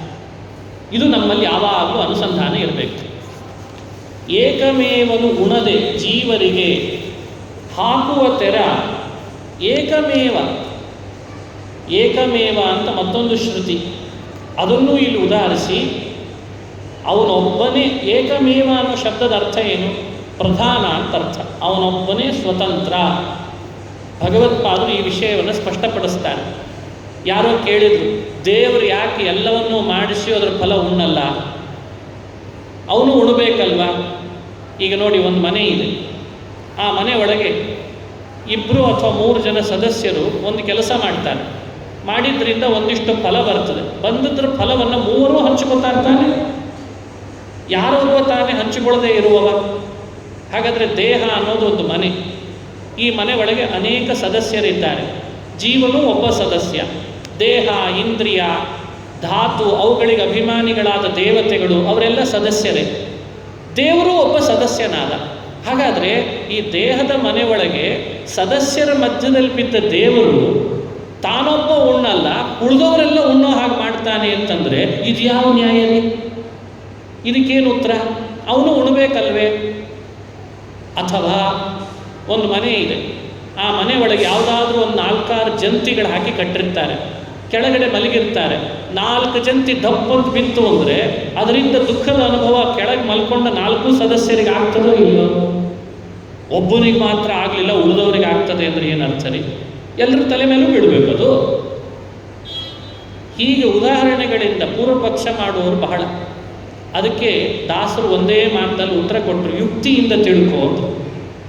ನೋಡು, ನೀನು ಕೊಡುವ ಉದಾಹರಣೆಗಳಲ್ಲಿ ಸದಸ್ಯರು ಅಂತಂತಿದ್ದೀಯಲ್ಲ, ಅವರೆಲ್ಲ ಅಸ್ವತಂತ್ರರನ್ನು ಉದಾಹರಣೆಯಾಗಿ ಕೊಡ್ತಿದ್ದೆ. ನಾನು ಹೇಳ್ತಾ ಇರೋ ಪ್ರಮೇಯದೊಳಗೆ ಯಾರನ್ನು ಹೇಳ್ತಾ ಇದ್ದೇನೆ ಅಂದರೆ ಏಕಮೇವನು ಅಂತ ಶಬ್ದ ಹಾಕಿ ಸ್ವತಂತ್ರನನ್ನು ನಾನು ಹೇಳ್ತಾ ಇದ್ದೇನೆ ಅಂತ. ಅಂದರೆ ಅಸ್ವತಂತ್ರರಾದರೆ ಮನೆಯೊಳಗಿದ್ದವರಿಗೆ ಎಲ್ಲ ಸದಸ್ಯರು ಅಸ್ವತಂತ್ರರು ಅನ್ನೋ ಕಾರಣ ಇದ್ದದಕ್ಕೆ ಎಲ್ಲರೂ ಫಲ ಉಣ್ಲೇಬೇಕು. ಲಾಸ್ ಆದರೂ ಅವರೇ ಅನುಭವಿಸಬೇಕು, ಲಾಸ್ ಅಲ್ಲ ಆದಾಯ ಬಂದರೂ ಅವರೇ ಅನುಭವಿಸಬೇಕು. ಯಾಕೆ ಅಂದರೆ ಅಸ್ವತಂತ್ರರಾದ್ದರಿಂದ. ಭಗವಂತ ಸ್ವತಂತ್ರಪ ಪ್ರಧಾನ. ಹಾಗಾಗಿ ಅವನು ಒಂದೇ ಮನೆಯೊಳಗೆ ನಮ್ಮೆಲ್ಲರ ಒಟ್ಟಿಗೆ ನಮ್ಮೊಳಗೇ ಇದ್ದರೂ ಕೂಡ ನಮಗೆ ಮಾತ್ರ ಆಗುವ ಹಾಗೆ ನೋಡ್ಕೊಳ್ಬಲ್ಲ, ತನಗೇನು ಆಗದೆ ಇರೋ ಹಾಗೆ ನೋಡ್ಕೊಳ್ತಾನೆ. ಇದು ಏಕಮೇವನು ಅನ್ನೋ ಶಬ್ದದಿಂದ ನಾವು ಅನುಸಂಧಾನ ಮಾಡಬೇಕು. ಅದಕ್ಕೆ ಟೀಕಾಕೃತ್ಪಾದರು ಒಂದು ಉದಾಹರಣೆ ಕೊಡ್ತಾರೆ. ಒಂದು ಕಡೆ ನಿಮ್ಮನ್ನೆಲ್ಲ ಭಗವಂತ ಈ ಮೇಲಿಂದ ಮೇಲೆ ಸಂಸಾರದೊಳಗೆ ದೇಹದೊಳಗೆ ಹುಟ್ಟಿಸ್ತಾನಲ್ಲ, ಹುಟ್ಟಿಸಿ ಏನು ಮಾಡ್ತಿರ್ತಾನೆ? ಸರ್ಕಸ್ಸಿನ ಹುಲಿ ಮಾಡ್ದಂಗೆ ಮಾಡಿರ್ತಾನೆ. ಸರ್ಕಸ್ನೊಳಗೆ ಹುಲಿ ಇರ್ತದಲ್ಲ, ಕಾಡಿನೊಳಗಿರೋ ಹುಲಿಗೂ ಸರ್ಕಸ್ನಲ್ಲಿರೋ ಹುಲಿಗೂ ವ್ಯತ್ಯಾಸ ಗೊತ್ತಿದೆ. ಸರ್ಕಸ್ನಲ್ಲಿರೋ ಹುಲಿ ಏನು ಮಾಡ್ತದೆ? ಪ್ರದರ್ಶನಕ್ಕೆ ಬಂದಾಗ ಬಾಗಿಲು ತೆಗೆದು ಕೂಡಲೇ ಚಾವಟಿ ಯಾವ ಟೇಬಲ್ ಮೇಲೆ ಬೀಸ್ತಾನೋ ಅಲ್ಲೇ ಹೋಗಿ ಕೂಡ್ತದೆ. ಕಾಡಿನಲ್ಲಿರೋ ಹುಲಿ ಹಂಗೆ ಚಾವಟಿ ಬೀಸಿದ್ರು ಕೂಡ್ತದ? ದೇವರು ಸಂಸಾರ ಅನ್ನೋದೊಂದು ದೊಡ್ಡ ಬಿಲ ಇದ್ದಂಗೆ ನಮ್ಮನ್ನೇನು ಮಾಡಿರ್ತಾನೆ ಅಂದರೆ ಕೈಯಲ್ಲಿ ತನ್ನ ಇಚ್ಛಾ ಅನ್ನೋ ಚಾವಟಿ ಇಟ್ಕೊಂಡಿರ್ತಾನಂತೆ. ಅವ ಎಲ್ಲಿ ಬಡಿತಾನೋ ಅಲ್ಲಿ ನಾವು ಕೂಡಬೇಕಂತ. ಅವ ಯಾವ ಟೇಬಲ್ ಮೇಲೆ ನಿಲ್ತಾನೋ ಅಲ್ಲಿ ನಾವು ನಿಲ್ಲಬೇಕು. ಅವ ಯಾವ ಟೇಬಲ್ ಮೇಲೆ ನಿಂತು ಹೀಗೆ ಕೈ ಎತ್ತು ಅಂತಾನೋ ಅಲ್ಲಿ ಹೇಳಬೇಕು. ನಾವೆಲ್ಲ ಸರ್ಕಸ್ಸಿನ ಹುಲಿಗಳಷ್ಟೇ. ಚಾವಟಿಯಿಂದ ನಮ್ಮನ್ನು ಪ್ರದರ್ಶನಕ್ಕೆ ತರುವವನು ಆ ಭಗವಂತ ಸರ್ಕಸ್ಸಿಗೆ. ಈ ರೀತಿ ನಮ್ಮ ಸ್ಥಿತಿ ಇರುವಾಗ ಹೇಗೆ ಸರ್ಕಸ್ಸಿನ ಹುಲಿ ಚಾವಟಿ ಹಿಡ್ಕೊಂಡು ಅವನ ಮೈ ಮೇಲೆ ಹಾರಲ್ಲ, ಹಾಗೆ ನಾವು ದೇವರ ಮೇಲೆ ಹಾರಲಿಕ್ಕಾಗಲ್ಲ. ದೇವರು ಸ್ವತಂತ್ರನೇ, ಅವ ನಮ್ಮನ್ನು ಅಧೀನದಲ್ಲಿ ಇಟ್ಕೊಂಡವನೇ. ಅವ ಅನುಭವಿಸೋದು ಅಂತೇನೂ ಇಲ್ಲವೇ ಇಲ್ಲ, ಅನುಭವ ಎಲ್ಲ ನಮಗೇನೆ. ಇದು ತತ್ವ, ಇದೊಂದು ಪ್ರಮೇಯ. ಇದನ್ನು ಹೀಗೆ ತಿಳಿಬೇಕಷ್ಟೇ, ಇಲ್ಲಿ ತರ್ಕ ಮಾಡಬಾರ್ದು. ತರ್ಕ ಮಾಡಿ ಏನೇ ಆಗಲಿ ದೇವರು ಅನುಭವಿಸಬೇಕು ಅಂತ ಹಠ ಮಾಡೋದಲ್ಲ ಇಲ್ಲಿ ಅಂತಾರೆ ದಾಸರು. ಇದಕ್ಕೊಂದು ಉದಾಹರಣೆ ಕೊಡ್ತಾರೆ. ಮತ್ತೆ ವಿಶೇಷ ಪ್ರಮಾಣ ವಾಕ್ಯಕ್ಕೆ ಅನುಗುಣವಾಗಿ ಅನುಸಂಧಾನ ಮಾಡಿಸ್ತಾರೆ. ಆತ್ಮೋಪಮ್ಯೇನ ಸರ್ವತ್ರ ಲೋಕ ಲೋಕಾದಿ ತಿಳಿಯೋ ಇನಿತು ನೀನು ಅಂತಂದು. ಈ ಶಬ್ದ ಬಹಳ ಕಠಿಣ. ಆತ್ಮೋಪಮ್ಯೇನ ಸರ್ವತ್ರ, ಇದು ಸಾಕಷ್ಟು ಕಡೆ ಭಗವತ್ಪಾದರು ಭಾಗವತ್ ತಾತ್ಪರ್ಯದಲ್ಲಿ ಉದಾಹರಿಸುವಾಗ ಹೇಳ್ತಾರೆ. ಇದನ್ನು ಪರಮಾತ್ಮನನ್ನು ನಾವು ಆತ್ಮೋಪಮ್ಯೇನ, ಆತ್ಮ ಅಂದರೆ ಸ್ವಾಮಿ ಅಂತ ಅರ್ಥ. ನಾವು ಹೇಗಿರಬೇಕು ನಮ್ಮ ಬದುಕಿನಲ್ಲಿ, ನಮ್ಮ ಎದುರುಗಡೆಗೆ ಬರುವ ವ್ಯಕ್ತಿಗಳ ಜೊತೆಗೆ ನಮ್ಮ ವ್ಯವಹಾರ ಹೇಗಿರಬೇಕು ಯೋಚನೆ ಮಾಡಿದರೆ ಆಶ್ಚರ್ಯ ಆಗ್ತದೆ. ಆತ್ಮೋಪಮ್ಯೇನ ಸರ್ವತ್ರ ಪರಮಾತ್ಮನನ್ನು ತಿಳಿಬೇಕಂತ. ನನ್ನೊಳಗಿರುವ ಪರಮಾತ್ಮ ಯಾರೋ ನನಗಿಂತ ಬೇರೆ ಅಲ್ಲ, ಅವನೊಳಗಿರುವ ಪರಮಾತ್ಮ. ಇದನ್ನು ತಿಳಿದರೆ ಆತ್ಮೋಪಮ್ಯೇನ ಅಂತ ಅರ್ಥ. ಸ್ಪಷ್ಟ ಅರ್ಥ ಆಗ್ತದೆ. ಈಗ ನನ್ನೊಳಗೂ ಅವನೇ ಇದ್ದಾನೆ, ನನ್ನ ಎದುರುಗಡೆಗೆ ಬಂದವನೊಳಗೂ ಅವನೇ ಇದ್ದಾನೆ. ಅವನಿಗೂ ಅಂದರೆ ಅವನೊಳಗಿರುವ ಭಗವಂತನಿಗೂ ನನ್ನೊಳಗಿರುವ ಭಗವಂತನಿಗೂ ಯಾವ ವ್ಯತ್ಯಾಸವೂ ಇಲ್ಲ. ಇದೊಂದು ಸಿದ್ಧಾಂತ, ಇದೊಂದು ಪ್ರಮೇಯ ಯಾವಾಗಲೂ ಮನಸ್ಸಿನಲ್ಲಿದ್ದರೆ ಯಾರು ಬೈಯೋ ಪ್ರಸಂಗನೇ ಇಲ್ಲ. ಯಾರು ಜಗಳಾಡೋ ಹಾಗಿಲ್ಲ, ಯಾರು ಯಾರನ್ನು ಅನ್ನೋ ಹಾಗಿಲ್ಲ. ಇದೊಂದು ಪ್ರಮೇಯ ತಿಳ್ಕೊಂಡು ಬಿಟ್ಟರೆ ಸಾಕು. ಯಾಕೆ ಅಂದರೆ ನನ್ನೊಳಗಿರುವವನೇ ಅವನೊಳಗೂ ಇದ್ದಾನೆ. ಹಾಗಾದರೆ ಅವನಿಗೇನಾದರೂ ಅಂದರೆ ಅವನಿಗಂದಂಗಲ್ಲ, ಅವನೊಳಗಿರುವವನಿಗಂದಂಗೆ ಅಂತ ನಮಗೆ ಎಚ್ಚರಿಕೆ ಬಂದುಬಿಡ್ಬೇಕಂತ. ಈ ಯೋಚನೆ ನಮಗೆ ಸರಿಯಾಗಿರಬೇಕು. ಹಾಗಾಗಿ ಯಾವಾಗಲೂ ಕೂಡ ಆತ್ಮೋಪಮ್ಯೇನ ಸರ್ವತ್ರ ಅನ್ನೋ ಭಾವ ಬಹಳ ಮುಖ್ಯ ಅಂತ ಕೃಷ್ಣ ಪರಮಾತ್ಮನು ಗೀತೆಯಲ್ಲಿ ಹೇಳ್ತಾನೆ. ಅದನ್ನೇ ದಾಸರು ಉದಾಹರಿಸಿದರು. ಇದು ಮತ್ತೊಂದು ಪ್ರಮೇಯ ಈ ವಿಷಯದಲ್ಲಿ. ಲೋಕ ಲೋಕಾದಿ ತಿಳಿಯೋ ಇನಿತು ನೀನು, ಬಹಳ ವಿಸ್ತಾರವಾಗಿದೆ ಆ ವಿಷಯ. ಒಂದು ಪ್ರಮಾಣ ವಾಕ್ಯ ಉದಾಹರಿಸ್ತಾರೆ. ಯೋಂತಶ್ಚರತಿ ಭೂತಾತ್ಮ ಯಸ್ತಪತ್ಯಂಡ ಮಧ್ಯಗಃ. ಶುಕಮುನಿ ವಾಕ್ಯದಂತೆ ದೃಢದಿ ನಂಬೋ ಶಕುತನಾದ ಹರಿ ನಿಂದು ಮಾಡಿಸಿದರೆ ಲಘುವಿ ವಿರಿಂಚಿ ಭವ. ಶಕ್ರಾದ್ಯರು ಆ ಶಕ್ತರಯ್ಯ ಶ್ವಾಸ ಬಿಡಲು ಯೋಗ್ಯರಲ್ಲ. ಇದನ್ನು ತಿಳಿಬೇಕು. ಯೋಂತಶ್ಚರತಿ ಭೂತಾತ್ಮ ಯಸ್ತಪತ್ಯಂಡ ಮಧ್ಯಗಃ. ಇದೇ ಮೊದಲನೇ ತಾಳದ ಸಾರ, ಹೃದಯ ಭಾಗ. ಇದು ಮೊದಲನೇ ತಾಳದಲ್ಲಿ ಭಗವಂತನ ಬಗ್ಗೆ ಶುಕಾಚಾರ್ಯರು ಭಾಗವತದಲ್ಲಿ ಹೇಳುವಾಗ ಪರೀಕ್ಷಿತ್ ರಾಜನಿಗೆ ತಿಳಿಸ್ತಾರೆ.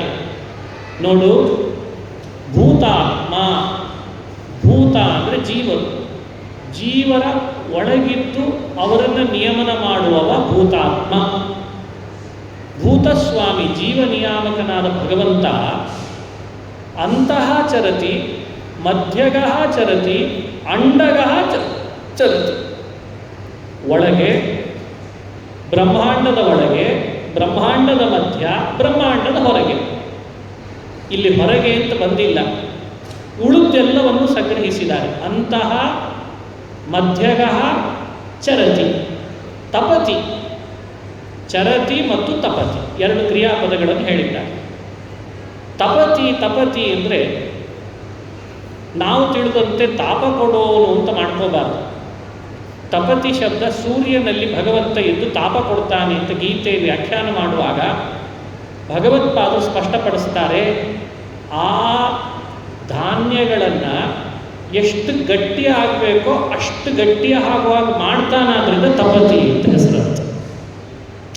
ಮೊನ್ನೆ ಚಳಿಗಾಲ ಹೋಯಿತು. ಚಳಿಗಾಲದಲ್ಲಿ ಉತ್ತರ ಕರ್ನಾಟಕದಲ್ಲೆಲ್ಲ ಜೋಳ ಬೆಳೀತಾರೆ. ಆ ಜೋಳಗಳಿಗೆಲ್ಲ ಮಂಜು ಬೀಳಬೇಕು. ಮಂಜು ಬೀಳೋದಷ್ಟೇ ಅಲ್ಲದೆ ಸೂರ್ಯನ ಕಿರಣ ಬೀಳಬೇಕು. ಮಂಜು ಬೀಳಬೇಕು, ಕಿರಣವೂ ಬೀಳಬೇಕು, ಅಂದರೆ ಅದು ಗಟ್ಟಿಯಾಗ್ತದೆ. ಬರೀ ಮಂಜು ಬಿದ್ದರೆ ಉಪಯೋಗ ಇಲ್ಲ, ಸೂರ್ಯನ ಕಿರಣವೂ ಬೀಳಬೇಕು, ಅಂದರೆ ಅದು ಗಟ್ಟಿಯಾಗ್ತದೆ. ಬರೀ ಒಂದು ಉದಾಹರಣೆ ಕೊಟ್ಟೆ. ಯಾವೆಲ್ಲ ಧಾನ್ಯಗಳನ್ನು ನಾವಿವತ್ತು ತಿಂತಿದ್ದೇವೋ ಆ ಧಾನ್ಯಗಳಿಗೆ ಅದಕ್ಕೆ ತಕ್ಕಂತೆ ಸೂರ್ಯನ ಶಾಖೆ ತಾಗಲೇಬೇಕು ಅಂತ ಒಂದು ವ್ಯವಸ್ಥೆ ಇದೆ. ಅದನ್ನು ಮಾಡಿಸೋದು ಭಗವಂತ ಸೂರ್ಯನ ಮೂಲಕ. ಔಷಧಿಗಳನ್ನು, ಬಳ್ಳಿಗಳನ್ನು ಬೆಳೆಸೋದು ಚಂದ್ರನ ಮೂಲಕ. ಧಾನ್ಯಗಳಿಗೆ ಬೇಕಾಗುವಂತೆ ಅದರದ್ದೇ ಆದಷ್ಟು ಗಟ್ಟಿಮುಟ್ಟತನ ಅದರಲ್ಲಿ ಬರೋ ಹಾಗೆ ಮಾಡೋದು ಸೂರ್ಯನ ಮೂಲಕ. ಈ ವಿಷಯವನ್ನು ಶುಕಾಚಾರ್ಯರು ವಿವರಣೆ ಕೊಡುವಾಗ ಯೋಂತಶ್ಚರತಿ ಭೂತಾತ್ಮ ಯಸ್ತಪತ್ಯಂಡ ಇತ್ಯಪಿ ಮಧ್ಯಗಃ ಅಂತ ವಾಕ್ಯವನ್ನು ಆಡಿದ್ದಾರೆ. ಇದಕ್ಕೆ ಅನುಗುಣವಾಗಿ ಅನುಸಂಧಾನ ಮಾಡಲಿ ಅಂತ ದಾಸರು ನಮಗೆ ಹೇಳ್ತಾರೆ. ಶುಕಮುನಿ ವಾಕ್ಯದಂತೆ ದೃಢತಿ ನಂಬೋ ಶಕುತನಾದ ಹರಿ ನಿಂದು ಮಾಡಿಸಿದರೆ ಲಕುಮಿ ವಿರಿಂಚಿ ಭವ ಶಕ್ರಾದ್ಯರು ಆ ಶಕ್ತರಯ್ಯ ಶ್ವಾಸ ಬಿಡಲು ಯೋಗ್ಯರಲ್ಲ. ಮಾಡಿಸದರೆ ಅಂಥೇಳು ಇದೆ. ಮಾಡಿಸಿದ್ದಿರೆ ಅಂದರೆ ಮಾಡಿಸದರೆ, ಮಾಡಿಸಲಿಲ್ಲ ಅಂತಾದರೆ ಅಂತ ಅರ್ಥ. ಇದು ನಮಗೆ ಕೊಡೋ ಸಂದೇಶ. ಯೋಂತಶ್ಚರತಿಯ ಸಾರವಾದ ಭಾಗವನ್ನು ದಾಸರು ಸಂಗ್ರಹ ಮಾಡ್ತಾರೆ. ಒಂದು ವೇಳೆ ಏನಾದರೂ ಭಗವಂತ ಸೂರ್ಯ ಚಂದ್ರಾದಿಗಳಲ್ಲಿ ಅಥವಾ ಲಕ್ಷ್ಮೀ, ಬ್ರಹ್ಮ, ರುದ್ರ, ಇಂದ್ರ ಮುಂತಾದ ದೇವತೆಗಳಲ್ಲಿ ತಾನಿದ್ದು ಮಾಡಿಸದೇ ಹೋದರೆ ದೇವತೆಗಳು ಯಾರು ಉಸಿರು ಬಿಡಲಿಕ್ಕೂ ಆಗಲ್ಲ. ಈ ಯುಕ್ತಿಯಿಂದಲಾದರೂ ಅರ್ಥ ಮಾಡಿಕೋ ಭಗವಂತನ ಸರ್ವೋತ್ತಮತೆ ಎಂಥದ್ದು. ಆ ಕ್ರಿಯಾಶಕ್ತಿ ಭಗವಂತನಲ್ಲಿ ಜ್ಞಾನಶಕ್ತಿ, ಇಚ್ಛಾಶಕ್ತಿ, ಕ್ರಿಯಾಶಕ್ತಿ. ಇಲ್ಲಿ ಯೋಚನೆ ಮಾಡ್ತಾ ಇರೋದು ಕ್ರಿಯಾಶಕ್ತಿ ಎಷ್ಟು ಅದ್ಭುತ ಅಂತ ಅದನ್ನು ಅನುಸಂಧಾನ ಮಾಡಬೇಕಂತ. ಪ್ರಕಟವಾಗಿದೆ ಶ್ರುತಿಶಾಸ್ತ್ರದಲ್ಲಿ ಮುಕುತಿಗೆ ದ್ವಾರವಿದು ಇನಿತು ತಿಳಿವ ನರ ರಿಕುತನಲ್ಲವೋ ಬಲು ಭಾಗ್ಯಾಧಿಕನು. ಫಲಶ್ರುತಿ ಹೇಳ್ತಾರೆ. ಇದು ಅರ್ಥವಾದ. ಪ್ರಕಟವಾಗಿದೆ ಶ್ರುತಿಶಾಸ್ತ್ರಗಳಲ್ಲಿ. ಇಷ್ಟೋ ತನಕ ಹೇಳಿದ ಹರಿಯ ಪಾರಮ್ಯ, ಹರಿಯ ಕರ್ತೃತ್ವ, ಹರಿಯ ವ್ಯಾಪ್ತಿ, ಹರಿಯ ಮಹಿಮೆ ಏನೆಲ್ಲ ಹೇಳಿದ್ದೇವೆ, ಇದು ಯಾವುದೂ ಕೂಡ ಕಪೋಲ ಕಲ್ಪಿತ ಅಲ್ಲವ. ಶಾಸ್ತ್ರಗಳಲ್ಲಿ, ಶ್ರುತಿಗಳಲ್ಲಿ ಸಿದ್ಧವಾಗಿದೆ. ಇದನ್ನು ತಿಳಿದುಕೊಳ್ಳೋದೇ ಮೋಕ್ಷಕ್ಕೆ ಮೆಟ್ಲಾಗ್ತದೆ, ಬಾಗಿಲನ್ನಿಸ್ತದೆ. ಇದನ್ನು ಯಾರು ತಿಳಿತಾನೋ ಅವನು ಎಂದೂ ಬಡವನಲ್ಲ. ರಿಕುತನಲ್ಲ ಅಂದರೆ ಬಡವನಲ್ಲ ಅಂತ ಅರ್ಥ. ನಾವ್ಯಾರೂ ಬಡವರಲ್ಲ, ನಾವೆಲ್ಲ ಶ್ರೀಮಂತರಂತೆ, ಭಾಗ್ಯಾಧಿಕರು ಅಂತಂತಾರೆ. ಭಕುತಿಯಿಂದಲೇ ಅಲ್ಪ ಜಲವ ಕೊಡುವನ್ಯಾಕೆ ವಿಘನ ಸಾಂಡ ದಾನವಿತ್ತ ಫಲಕ್ಕೆ ಅಧಿಕಾರಿಯಾಗುವನು. ಕೊನೆಯ ವಿಷಯ, ನೀರು ಬೇಕು ಅಂತ ಬಯಸಿ ಬಂದಾಗ ನೀರನ್ನು ಕೊಟ್ಟರೆ ಬ್ರಹ್ಮಾಂಡ ಕೊಟ್ಟಷ್ಟು ಪುಣ್ಯ ಇದೆ ಅಂತ ಫಲ ಹೇಳ್ತದೆ. ಸ್ಮೃತಿ ಗ್ರಂಥಗಳಲ್ಲಿದೆ. ನೀರು ದಾನ ಮಾಡಿದರೆ ಎಷ್ಟು ಪುಣ್ಯ. ಈಗಂತೂ ಯಾವ ಮಾಸ ಇದು? ವೈಶಾಖ ಮಾಸ. ಈ ವೈಶಾಖ ಮಾಸದಲ್ಲಿ ಇಂತಿಂಥ ದಾನಗಳಲ್ಲಿ ನೀರಿನ ದಾನ ವಿಶೇಷ ಅಂತ ಹೇಳಿದ್ದಾರೆ. ಅಷ್ಟು ಪುಣ್ಯ ಬರ್ತದೆ ಬ್ರಹ್ಮಾಂಡ ದಾನ. ಇಲ್ಲಿಯೂ ಕೂಡ ನಾವು ಈಗ ಹೇಳಿದ ಈ ವಿಷಯದ ಬಗ್ಗೆ ಯಾರು ಅರ್ಥಕೊಳ್ತಾರೋ ಅವರಿಗೂ ಅದೇ ಫಲ ಕೊಡ್ತಾನೆ ಭಗವಂತ. ಬ್ರಹ್ಮಾಂಡ ದಾನವಿತ್ತ ಫಲಕ್ಕೆ ಅಧಿಕಾರಿಯಾಗುವನು. ಯಾರಿಗಿದರೆ ಈ ಭಾಗ್ಯ? ಕೂತಲ್ಲೇ ಬ್ರಹ್ಮಾಂಡ ದಾನದ ಫಲ ಪಡೆದು ಬಿಡ್ತೀವಿ. ಇದು ಒಂದು ಫಲ. ಸಂಸಾರ ಮುಕ್ತನಾಗಿ ಶಕಟ ಭಂಜನ ಕರವ ಪಿಡಿವ ಬೇಗ, ಎರಡನೇ ಫಲ. ಮೊದಲನೇ ತಾಳದಲ್ಲಿ ಹೇಳಿದ ಭಗವಂತನ ವ್ಯಾಪ್ತಿಯ ಅನುಸಂಧಾನ ಮಾಡಿದ ಅಂತಾದರೆ ಸಂಸಾರ ಮುಕ್ತನಾಗ್ತಾನೆ. ಶಕಟ ಭಂಜನ ಶ್ರೀಕೃಷ್ಣ ಅವನ ಕೈ ಹಿಡಿತಾನೆ ಬೇಗ ಅಂತ ಎರಡನೇ ಫಲ. ಹೀಗೆ ಎರಡು ಫಲಗಳನ್ನು ಹೇಳಿ ಕೊನೆಗೆ ತಮ್ಮ ಅಂಕಿತದೊಂದಿಗೆ ಕೃಕಳಾಂತರ್ಯಾಮಿ ಗುರು ವಿಜಯ ವಿಠಲ ರೇಯ ಮಖ ಶಬ್ದ ವಾಚ್ಯನು ಮಖ ಭೋಕ್ತನು. ಮಖ ಅನ್ನೋ ಶಬ್ದ ಯಜ್ಞ ಅನ್ನೋ ಶಬ್ದ ಸಮಾನಾರ್ಥಕ. ಯಜ್ಞೋ ಯಜ್ಞ, ಭುಗ್ ಯಜ್ಞ ಕೃತ್ ಯಜ್ಜೀವಿ ಅಂತ ವಿಷ್ಣು ಸಹಸ್ರನಾಮದಲ್ಲಿ ಬಂದಿದೆ. ಈ ಶಬ್ದದಿಂದ ಕರೆಸ್ಕೊಳ್ಳೋನು ಅದೇ ಭಗವಂತ. ಕೃಕಳಾಂತರ್ಯಾಮಿ, ಕೃಕಳಾಂತರ್ಯಾಮಿ ಅಂದರೆ ಕೃಕಳ, ದೇವದತ್ತ, ಧನಂಜಯ ಅಂತ ಮುಖ್ಯ ಪ್ರಾಣನ 10 ರೂಪಗಳಲ್ಲಿ ಇದು ಒಂದು ರೂಪ. ಹಾಗಾಗಿ ಕೃಕಳ ಶಬ್ದ ಮುಖ್ಯ ಪ್ರಾಣನನ್ನು ಹೇಳ್ತದೆ. 5 ಪ್ರಾಣ, ಅಪಾನ, ವ್ಯಾನ, ಉದಾನ, ಸಮಾನ ಅಂತ ಏನು ಹೇಳ್ತೇವೆ, ಆ ರೂಪಗಳಿದ್ದಂತೆ ಕೃಕಳ, ದೇವದತ್ತ, ಧನಂಜಯ ಅಂತ 5 ಮುಖ್ಯ ಪ್ರಾಣನ ರೂಪಗಳನ್ನು ಹೇಳ್ತಾರೆ. ಅದರಲ್ಲಿ ಕೃಕಳ ಶಬ್ದ ಮುಖ್ಯ ಪ್ರಾಣ ವಾಚಕ. ಅದಕ್ಕೆ ದಾಸರು ಏನು ಮಾಡಿದರು, ಸರಿಯಾಗಿ ಪ್ರಾಸವೂ ಸೇರಬೇಕು, ಅದಕ್ಕೆ ಅನುಗುಣವಾಗಿ ಕೃಕಳಾಂತರ್ಯಾಮಿ ಗುರು ವಿಜಯ ವಿಠಲ ರೇಯ ಮಖ ಶಬ್ದವಾಚ್ಯನು ಮಖಭೋಕ್ತ. ಯಜ್ಞ ಭುಗ್ ಅನ್ನೋ ಶಬ್ದವನ್ನು ಮಖಭುಗ್ ಅಂತ ಮಾಡಿ ಇಲ್ಲಿ ವಿವರಣೆಯನ್ನು ಕೊಟ್ಬಿಟ್ಟು ಇಷ್ಟೆಲ್ಲ ತಿಳಿದುಕೊಂಡ್ರೆ ಭಗವಂತ ಹೀಗೆ ಅನುಗ್ರಹ ಮಾಡ್ತಾನೆ ಅಂತ ಫಲಶ್ರುತಿಯೊಂದಿಗೆ ಮೊದಲನೇ ತಾಳವನ್ನು ಮುಕ್ತಾಯ ಮಾಡ್ತಾನೆ. ಎರಡನೇ ತಾಳ ಸ್ವಲ್ಪ ಚಿಕ್ಕದಿದೆ, ಅದನ್ನು ಕೂಡ ತಿಳಿಸಿ ಸಮರ್ಪಣೆಯನ್ನು ಮಾಡಿಬಿಡೋಣ. ಮಟ್ಟ ತಾಳ, ಅದು ಮಂಠಕ ತಾಳ ಅಂತ ಆವಾಗಲೇ ನಾನು ಅದನ್ನು ವಿವರಣೆ ಮಾಡಿದೆ. ವಾಜಪೇಯ ಪೌಂಡರೀಕವ ಮೊದಲಾದ ರಾಜಸ ಯಜ್ಞಗಳು ಬಲು ವಿಧವಾದಂಥ ವ್ಯಾಜಗಳಲ್ಲದಲೇ ಸರ್ವರಿಗೊಶವಲ್ಲ ಸಹಜವಾಗಿದ್ದ ರಜೋಗುಣ ಕರ್ಮಗಳು. ಇದೆಲ್ಲ ಏನು ಗೊತ್ತ ವಿಷಯ? ಮೀಮಾಂಸಾ ಶಾಸ್ತ್ರಕ್ಕೆ ಸಂಬಂಧಪಟ್ಟಂತೆ ಕೆಲವು ವಿಷಯಗಳನ್ನು ತಿಳಿದು ನಮ್ಮ ವೇದಾಂತ ಶಾಸ್ತ್ರದಲ್ಲಿ ಭಗವತ್ಪಾದರು ಅದನ್ನು ಹೇಗೆ ವ್ಯಾಖ್ಯಾನಿಸಿದ್ದಾರೆ ಅಂತ ಅರ್ಥ ಮಾಡಿಕೊಳ್ಬೇಕು. ನಿತ್ಯ, ನೈಮಿತ್ತಿಕ, ಕಾಮ್ಯ ಅಂತ ಕರ್ಮಗಳನ್ನು 3 ಅಂತ ಹೇಳ್ತಾರೆ. ನಿತ್ಯ, ನೈಮಿತ್ತಿಕ, ಕಾಮ್ಯ. ಈ ನಿತ್ಯ, ನೈಮಿತ್ತಿಕ, ಕಾಮ್ಯಗಳಲ್ಲಿ ಒಂದನ್ನೂ ಬಿಡದೆ ದಿನ ಮಾಡಲೇಬೇಕು ನಾವು. ಅದಕ್ಕೆ ಮಂತ್ರಾಲಯ ಪ್ರಭುಗಳು ಪ್ರಾತಃ ಸಂಕಲ್ಪ ಗದ್ಯಗಳಲ್ಲಿ ನಿತ್ಯ ನೈಮಿತ್ತಿಕ ಕಾಮ್ಯ ಭೇದೇನ ತ್ರಿವಿಧಂ ತತ್ಪೂಜಾತ್ಮಕಂ ಕರ್ಮ ಯಥಾಶಕ್ತಿ ಯಥಾ ಜ್ಞಪ್ತಿ ಯಥಾ ವೈಭವಂ ಕರಿಷ್ಯೆ ಅಂತ ಸಂಕಲ್ಪ ಮಾಡಿಸ್ತಾರೆ. ಅದರಲ್ಲಿ ನಿತ್ಯ, ನಾವು ನಿತ್ಯ ಮಾಡದೆ ಏನು ಮಾಡಿದ್ರು ಫಲ ಇಲ್ಲ. ನಿತ್ಯ ಯಾವುದು ನೋಡಿ, ನಿತ್ಯ ಅಂತ ಯಾವುದನ್ನು ಕರೆಸ್ಕೊಳ್ತದೆ? ದೇವರ ಪೂಜೆ, ಗುರುಮಂತ್ರ, ಸಂಧ್ಯಾವಂದನ, ಇವೆಲ್ಲ ನಿತ್ಯ. ಯಾವುದನ್ನು ಮಾಡಲಿಲ್ಲ ಅಂತಾದರೆ ಪ್ರತ್ಯವಾಯ ಬಂದೇ ಬರ್ತದೋ ಅದನ್ನು ನಿತ್ಯ ಅಂತ ಕರೀತಾರೆ. ಯದಕರಣೆ ಪ್ರತ್ಯವಾಯ, ಯದಕರಣೆ ಪ್ರತ್ಯವಾಯ ಅಂತ ಕರೀತಾರೆ. ನೋಡಿ, ಯಾವುದನ್ನು ಮಾಡದೇ ಹೋದರೆ ಪಾಪ ಬಂದೇ ಬರ್ತದೋ ಅದನ್ನು ನಿತ್ಯ ಅಂತ ಕರೀತಾರೆ. ಯಾವತ್ತೂ ಬಿಡಬಾರ್ದು ನಾವು. ನೈಮಿತ್ತಿಕ, ಯಾವುದನ್ನು ಮಾಡದೆ ಹೋದರೆ ಪ್ರತ್ಯವಾಯ ಅಂದರೆ ನೈಮಿತ್ತಿಕದ ವಿಶೇಷತೆಗಳನ್ನು ಹೇಳ್ತಾರೆ. ಒಂದನ್ನು ನಿಮಿತ್ತ ಇಟ್ಟುಕೊಂಡು ಮಾಡ್ತೀವಿ. ಪಿತೃಮರಣ, ತಂದೆ ಮರಣ ಹೊಂದಿದ್ದಾನೆ ಅನ್ನೋದನ್ನು ನಿಮಿತ್ತವಾಗಿ ಇಟ್ಟುಕೊಂಡು ಶ್ರಾದ್ದಾದಿಗಳನ್ನು ಮಾಡ್ತಾರಲ್ಲ ಮನೆ ಒಳಗೆ, ಶ್ರಾದ್ದ ಮೊದಲಾದ ಪಿತೃಕರ್ಮಗಳು, ಅವುಗಳನ್ನು ಏನಂತ ಕರೆದಿದ್ದಾರೆ? ನೈಮಿತ್ತಿಕ ಅಂತ ಕರೆದಿದ್ದಾರೆ. ಕಾಮ್ಯ ಅಂದರೆ ಈಗ ತಾನೇ ಹೇಳಿದಂತೆ ರಾಜಸೂಯ, ಅಶ್ವಮೇಧ, ಯಾವುದೋ ಒಂದು ಫಲವನ್ನು ಉದ್ದೇಶವಾಗಿ ಇಟ್ಕೊಂಡು ಚಕ್ರವರ್ತಿ ಆಗಬೇಕು, ಸಾರ್ವಭೌಮನಾಗಬೇಕು, ಶತ್ರುಗಳನ್ನು ಸೆರೆ ಬಡಿಬೇಕು, ಇವೆಲ್ಲ ಇಟ್ಕೊಂಡು ಮಾಡೋದು ಇದಕ್ಕಿದೆ ನಂತರ ಕಾಮ್ಯ ಅಂತ ಕರೀತಾರೆ.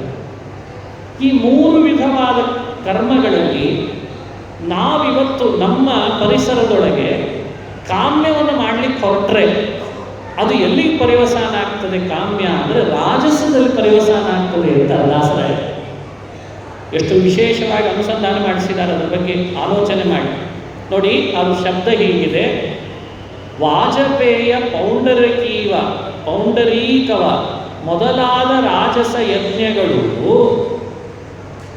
ಬಲು ವಿಧವಾದಂಥ ವ್ಯಾಜಗಳಲ್ಲದೆ ಸರ್ವರಿವಶವಲ್ಲ ಸಹಜವಾಗಿದ್ದ ರಜೋಗುಣ ಕರ್ಮಗಳು.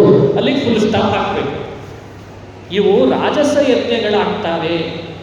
ಮೇಲಾಗಿ ಬಹುವಿಧವಾದಂಥ ವ್ಯಾಜಗಳಲ್ಲದೆ ಸರ್ವರಿವಶವಲ್ಲ. ಬಹುವಿಧವಾದ ವ್ಯಾಜಗಳಲ್ಲದೆ ಅಂದರೆ ಅರ್ಥ ಏನು ಅಂದರೆ, ಸುಮ್ಮನೆ ನಿಮಗೆಲ್ಲ ಪರಿಚಯ ಮಾಡಿಸಿರ್ತೇನೆ. ಈಗ ಸದ್ಯಕ್ಕೆ ಸ್ವಲ್ಪ ಹೇಳ್ತೇನೆ. ರಾಜಸೂಯ ಯಾಗ ಮಾಡಬೇಕಾದ್ರೆ ಕಪ್ಪ ಇಸ್ಕೊಳ್ಬೇಕು. ಕಪ್ಪ ಇಸ್ಕೊಳ್ದೆ ಮನೆ ಒಳಗೆ ಹೋಮಾನ ಹೋಮ ಮಾಡ್ದಂಗೆ ಮಾಡಿದರೆ ರಾಜಸೂಯ ಯಾಗ. ಕಪ್ಪ ಇಸ್ಕೊಳ್ಬೇಕಾದ್ರೆ ರಾಜರುಗಳ ಜೊತೆಯಲ್ಲಿ ಹೋಗಿ ಇಂಥ ಒಂದು ವಿಷ್ಣು ಪ್ರೀತಿಗಾಗಿ ಯಾಗ ಮಾಡ್ತಿದ್ದೇನೆ ರಾಜಸೂಯ, ನೀನಾಗಿ ಕಪ್ಪ ಕೊಡ್ತೀಯೋ ಅಥವಾ ಯುದ್ಧ ಮಾಡಿ ಸೋತ ಮೇಲೆ ಕಪ್ಪ ಕೊಡ್ತೀಯೋ ಅಂತ ಕೇಳಬೇಕಂತ. ಮಾಡ್ತೀರಾ ಹೋಗಿ ಯಾರಾದರೂ ಇದನ್ನು? ಅರ್ಥ ಆಯ್ತಾ? ಸುಮ್ಮನೆ ದಾಸರು ಯಾವ ಮಾತನ್ನು ಆಡಲ್ಲ ಅಂತ ಹೇಳ್ತೇನೆ. ಕಪ್ಪ ಇಸ್ಕೊಳ್ಬೇಕು. ಕಪ್ಪ ಇಸ್ಕೊಳ್ಬೇಕಾದ್ರೆ ವ್ಯಾಜ್ಯ ಅಲ್ಲೊಂದು ಯುದ್ಧ ಮಾಡಬೇಕು. ಯುದ್ಧ ಮಾಡಲಿಕ್ಕೆ ಹೋದರೆ ನಾವು ಅವನನ್ನು ನಾವೇ ಸೋತ್ಬಿಟ್ರೆ ಯಾಗ ನಡೆಯಲ್ಲ ಅಂತ ಕಪ್ಪ ಕೊಡಲ್ಲ ಅಂತ. ಹಿಂಗೆಲ್ಲ ಇದೆ. ಇದು ಕಲ್ಪನೆಯೂ ಇಲ್ಲ. ಇತ್ತೀಚಿನ ದಿನಗಳಲ್ಲಿ ಎಂಥ ಮೌಢ್ಯ ನಮಗೆಲ್ಲ ಈ ವಿಷಯದ ಬಗ್ಗೆ. ಇವತ್ತು ನಮ್ಮ ತಲೆ ಒಳಗೆ ಏನಿದೆ ಅಂದರೆ, ನಾವು ದುಡಿದಿದ್ದೇವೆ, ನಾವು ಯಜ್ಞ ಮಾಡಿಬಿಡ್ತೇವೆ. ಇದು ಇರಲಿ, ಪರವಾಗಿಲ್ಲ, ಅದೂ ಬಿಟ್ಟರೆ ಕಷ್ಟ. ಆಮೇಲೆ ಅದನ್ನಾದರೂ ಮಾಡ್ತಿದ್ದೇವಲ್ಲ ನಾವೆಲ್ಲ ಅಂತ. ಆದರೆ ರಾಜಸೂಯ ಅಶ್ವಮೇಧದಂಥ ಯಾಗ ಮಾಡಬೇಕಾದ್ರೆ ಎಲ್ಲ ಕಡೆಯಲ್ಲಿ ಹೀಗೆ ಹೋಗಿ ಮಾಡಬೇಕಾದದ್ದು. ಅದಕ್ಕೆ ಎಲ್ಲರ ಕೈಯಿಂದ ಮಾಡಲಿಕ್ಕೆ ಆಗಲ್ಲ. ಸರ್ವರಿಗೂ ವಶವಲ್ಲ. ಸಹಜವಾಗಿದ್ದ ರಜೋಗುಣ ಕರ್ಮಗಳು.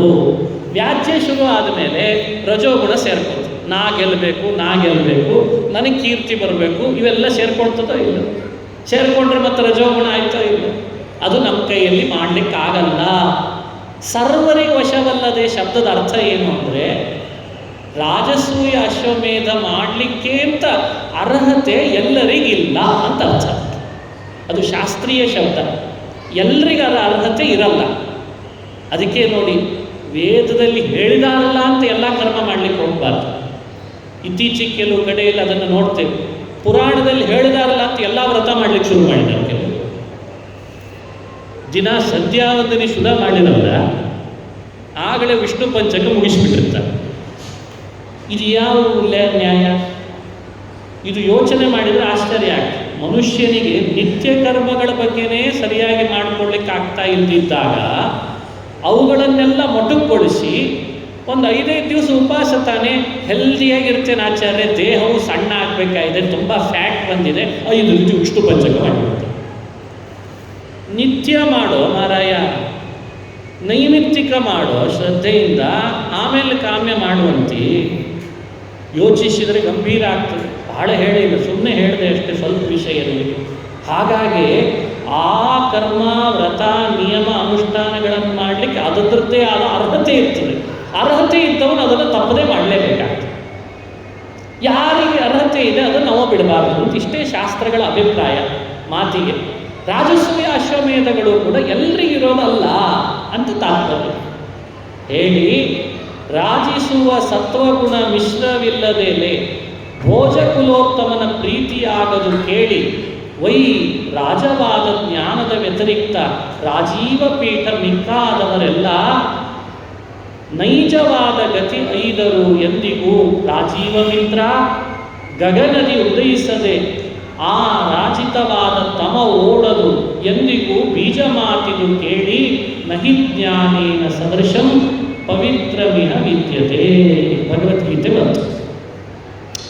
ಸುಜನರು ಇದನ್ನು ನಿರ್ವ್ಯಾಜದಿ ತಿಳಿದು 3 ಜಗದೊಡೆಯನ್ನ ಪೂಜಿಸು ಜ್ಞಾನದಲ್ಲಿ ವಾಜಿವದನ ಗುರುವಿಜಯ ವಿಠಲರೇಯನ ಆಜನ್ಮವ ಭಜಿಸೆ ಅವಗಾಗಲು ಸಮ.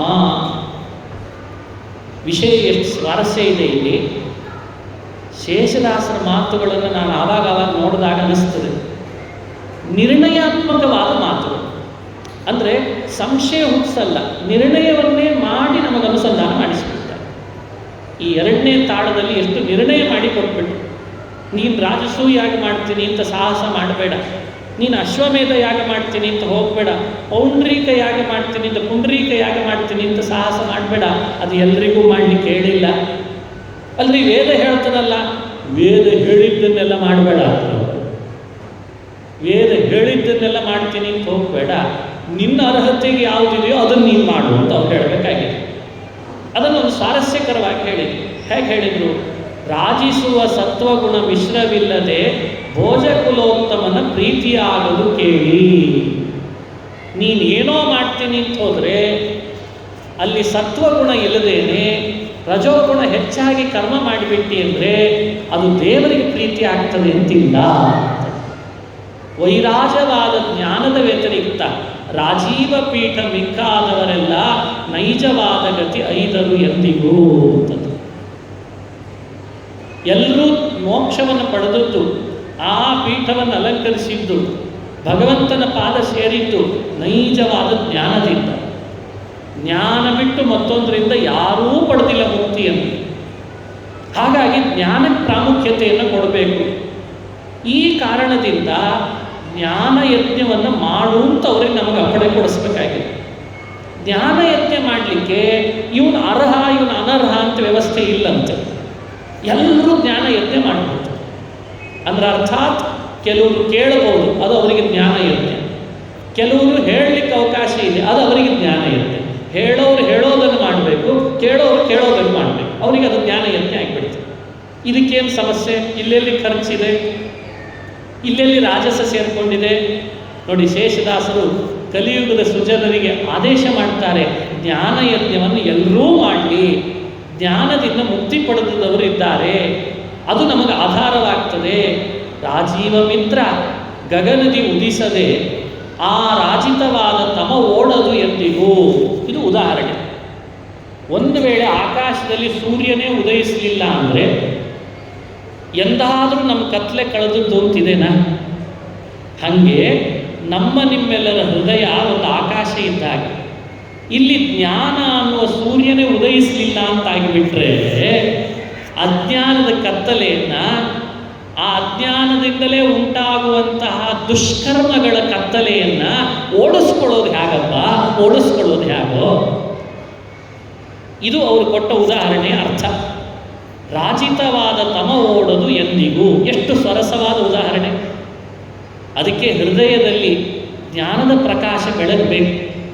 ಅಜ್ಞಾನದ ಕತ್ತಲೆ, ದುಷ್ಕರ್ಮಗಳ ಕತ್ತಲೆಯನ್ನು ಓಡಿಸ್ಕೊಳ್ಳಿಕ್ಕೆ ಅದೊಂದೇ ಸಹಾಯಕ ಅಂತಂದು ಅದನ್ನು ಮಾಡಬೇಕು. ಎಂದಿಗೂ ಬೀಜ ಮಾತಿದು ಕೇಳಿ ನಹಿ ಜ್ಞಾನೇನ ಸದೃಶಂ ಪವಿತ್ರಮಿಹ ವಿದ್ಯತೆ. ಇದನ್ನೆಲ್ಲ ಮನಸ್ಸಿನಲ್ಲಿ ಇಟ್ಟುಕೊಂಡೇ ಶ್ರೀಕೃಷ್ಣ ಪರಮಾತ್ಮ ಅರ್ಜುನನಿಗೆ ಬೋಧನೆ ಮಾಡುವಾಗ ಮೊದಲೆಲ್ಲ ಬೋಧಿಸಿದ. ಯುದ್ಧ ಮಾಡು, ಯುದ್ಧ ಮಾಡು, ಯುದ್ಧ ಮಾಡು, ಯುದ್ಧ ಮಾಡು ಅಂತ ಹೇಳಿದ ಕೃಷ್ಣ ಯುದ್ಧಕ್ಕಿಂತ ಸದೃಶವಾದ ಕರ್ಮ ಇಲ್ಲ ಅಂತ ಹೇಳಬೇಕಾಗಿತ್ತಲ್ಲ, ಹಾಗೆ ಹೇಳಲಿಲ್ಲ. ಜ್ಞಾನಕ್ಕಿಂತ ಸದೃಶವಾದ ಪವಿತ್ರತಮ ಇಲ್ಲ ಅಂತ ಹೇಳಿದ. ಅದಕ್ಕೆ ಕರ್ಮಕ್ಕಿಂತ ಜ್ಞಾನ ಶ್ರೇಷ್ಠ ಅಂತ ನಿರ್ಣಯ ಮಾಡಿದ್ದಾರೆ. ಅಂದರೆ ಗೀತೆಯ ಸಾರ ಹೇಗೆ ಬಂತು ಅಂತ ನೀವು ಅನುಸಂಧಾನ ಮಾಡಿ. ಕೊನೆಗೆ ಸುಜನರು ಇದನ್ನು ನಿರ್ವ್ಯಾಜತಿ ತಿಳಿದು ಮೂರ್ಜಗದೊಡೆಯನ್ನ ಪೂಜಿಸು ಜ್ಞಾನದಲ್ಲಿ ವಾಜಿವದನ ಗುರು ವಿಠಲ ವಿಜಯರೇಯನ ಆಜನ್ಮವ ಭಜಿಸೆ ಅವಗಾಗದು ಸಮ. ಸುಜನರು ಅಂದರೆ ಸಜ್ಜನರು.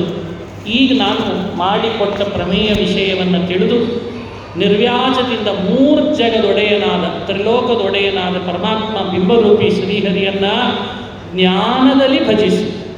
ಯದೇವ ವಿದ್ಯೆಯಾ ಕರೋತಿ, ಜ್ಞಾನದಲ್ಲಿ ಭಜಿಸು. ವಾಜಿವದನ ಅಂದರೆ ಹಯಗ್ರೀವ ರೂಪಿ ಭಗವಂತ, ಅವನಿಂದ ಅಭಿನ್ನನಾದ ಆ ಗುರುವಿಜಯ ವಿಠಲ ಆಜನ್ಮವ ಭಜಿಸಿ, ಜನ್ಮದುದ್ದಕ್ಕೂ ಯಾರು ಭಜಿಸ್ತಾರೋ ಅವನಿಗೆ ಸಮರೇ ಜಗತ್ತಿನಲ್ಲಿಲ್ಲ ಅಂತಾಗ್ತಾರೆ. ಅವನಿಗಿಂತ ಪ್ರಿಯತಮ ದೇವರಿಗೆ ಇನ್ನೊಬ್ಬ ಇಲ್ಲ ಅಂತಾಗ್ತಾನೆ ಅಂತ ಫಲವನ್ನು ಹೇಳಿ ಈ ಎರಡನೇ ತಾಳವನ್ನು ಮುಕ್ತಾಯ ಮಾಡ್ತಾರೆ. ಪ್ರಾಯ ನಮ್ಮ ಸಮಯ ಆಗಿದೆ ಅಂತ ನಾನು ಭಾವಿಸ್ತೇನೆ. ಸ್ವಲ್ಪ ಹೆಚ್ಚೇ ತಗೊಂಡಿರ್ಬೋದೇನೋ.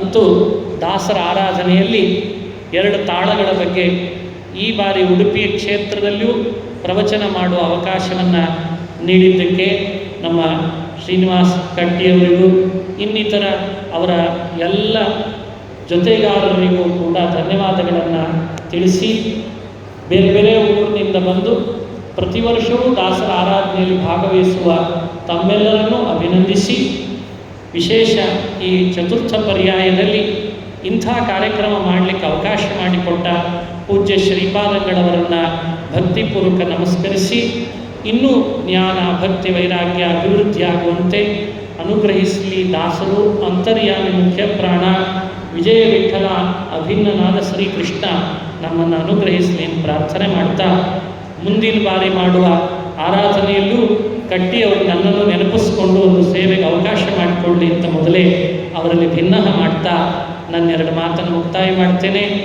ಏನಾದರೂ ಗುಣಗಳಿದ್ದರೆ ಎಲ್ಲರೂ ಅದನ್ನು ಗ್ರಹಿಸುವ ಹಾಗಾಗಲಿ, ದೋಷಗಳಿದ್ದರೆ ಅದು ನನ್ನಿಂದ ನನ್ನ ಬುದ್ಧಿಯಿಂದ ಬಂದದ್ದು ಅದನ್ನು ಇಲ್ಲೇ ಪರಿತ್ಯಜಿಸುವಂತೆ ಆಗಲಿ ಅಂತ ಹೇಳ್ತಾ ಅಸ್ಮದ್ ಗುರುವಂತರ್ಗತ ತತ್ವಾಭಿಮಾನಿ ದೇವತಾ ಪ್ರೇರೇಪಕ ಹನುಮದ್ ಭೀಮ ಮಧ್ವಾಂತರ್ಗತ ರಾಮಕೃಷ್ಣ ವೇದವ್ಯಾಸಾತ್ಮಕ ಬಿಂಬರೂಪಿ ಭಗವಂತನ ಪಾದಗಳಲ್ಲಿ ಅರ್ಪಿಸ್ತೇನೆ. ಶ್ರೀಕೃಷ್ಣಾರ್ಪಣಮಸ್ತು. ಹರಯೇ ನಮಃ ಹರಯೇ ನಮಃ. ಯತ್ಕರೋಷಿ ಯದಶ್ನಾಸಿ ಯಜ್ಜುಹೋಸಿ ದದಾಸಿ ಯತ್ತಪಸ್ಯಸಿ. ಪಂಡಿತರಾದ ಶ್ರೀ ಆಚಾರ್ಯ ವಾಳ್ವೇಕರ್ ಅವರು ಪ್ರತಿ ವರ್ಷ ಆಚಾರ್ಯ ಆರಾಧನೆ ಬಂದು ಈ ಮುಖ್ಯವಾಗಿ ವ್ಯಾಖ್ಯಾನವನ್ನು ನಮಗೆ ತಿಳಿಸಿ ಆನಂದಪಡಿಸ್ತಾ ಇದ್ದಾರೆ. ಪ್ರತಿ ವರ್ಷ ನಮ್ಮ ಮನ್ನಣೆಗೆ ಹೋಗ್ಬಿಟ್ಟು ಬರ್ತಾ ಇರೋದಕ್ಕೆ ಅವರಿಗೆ ಅನಂತ ಧನ್ಯವಾದಗಳನ್ನು ಅರ್ಪಿಸ್ತಾ ಆಚಾರ್ಯ ಜೋಡಿಯಿಂದ ಬಂದಂಥ ತುಳಸಿ ಪತ್ರವನ್ನು ನಮ್ಮವರ ಕಟ್ಟಿಗೆ ಗುರುರಾಜವರು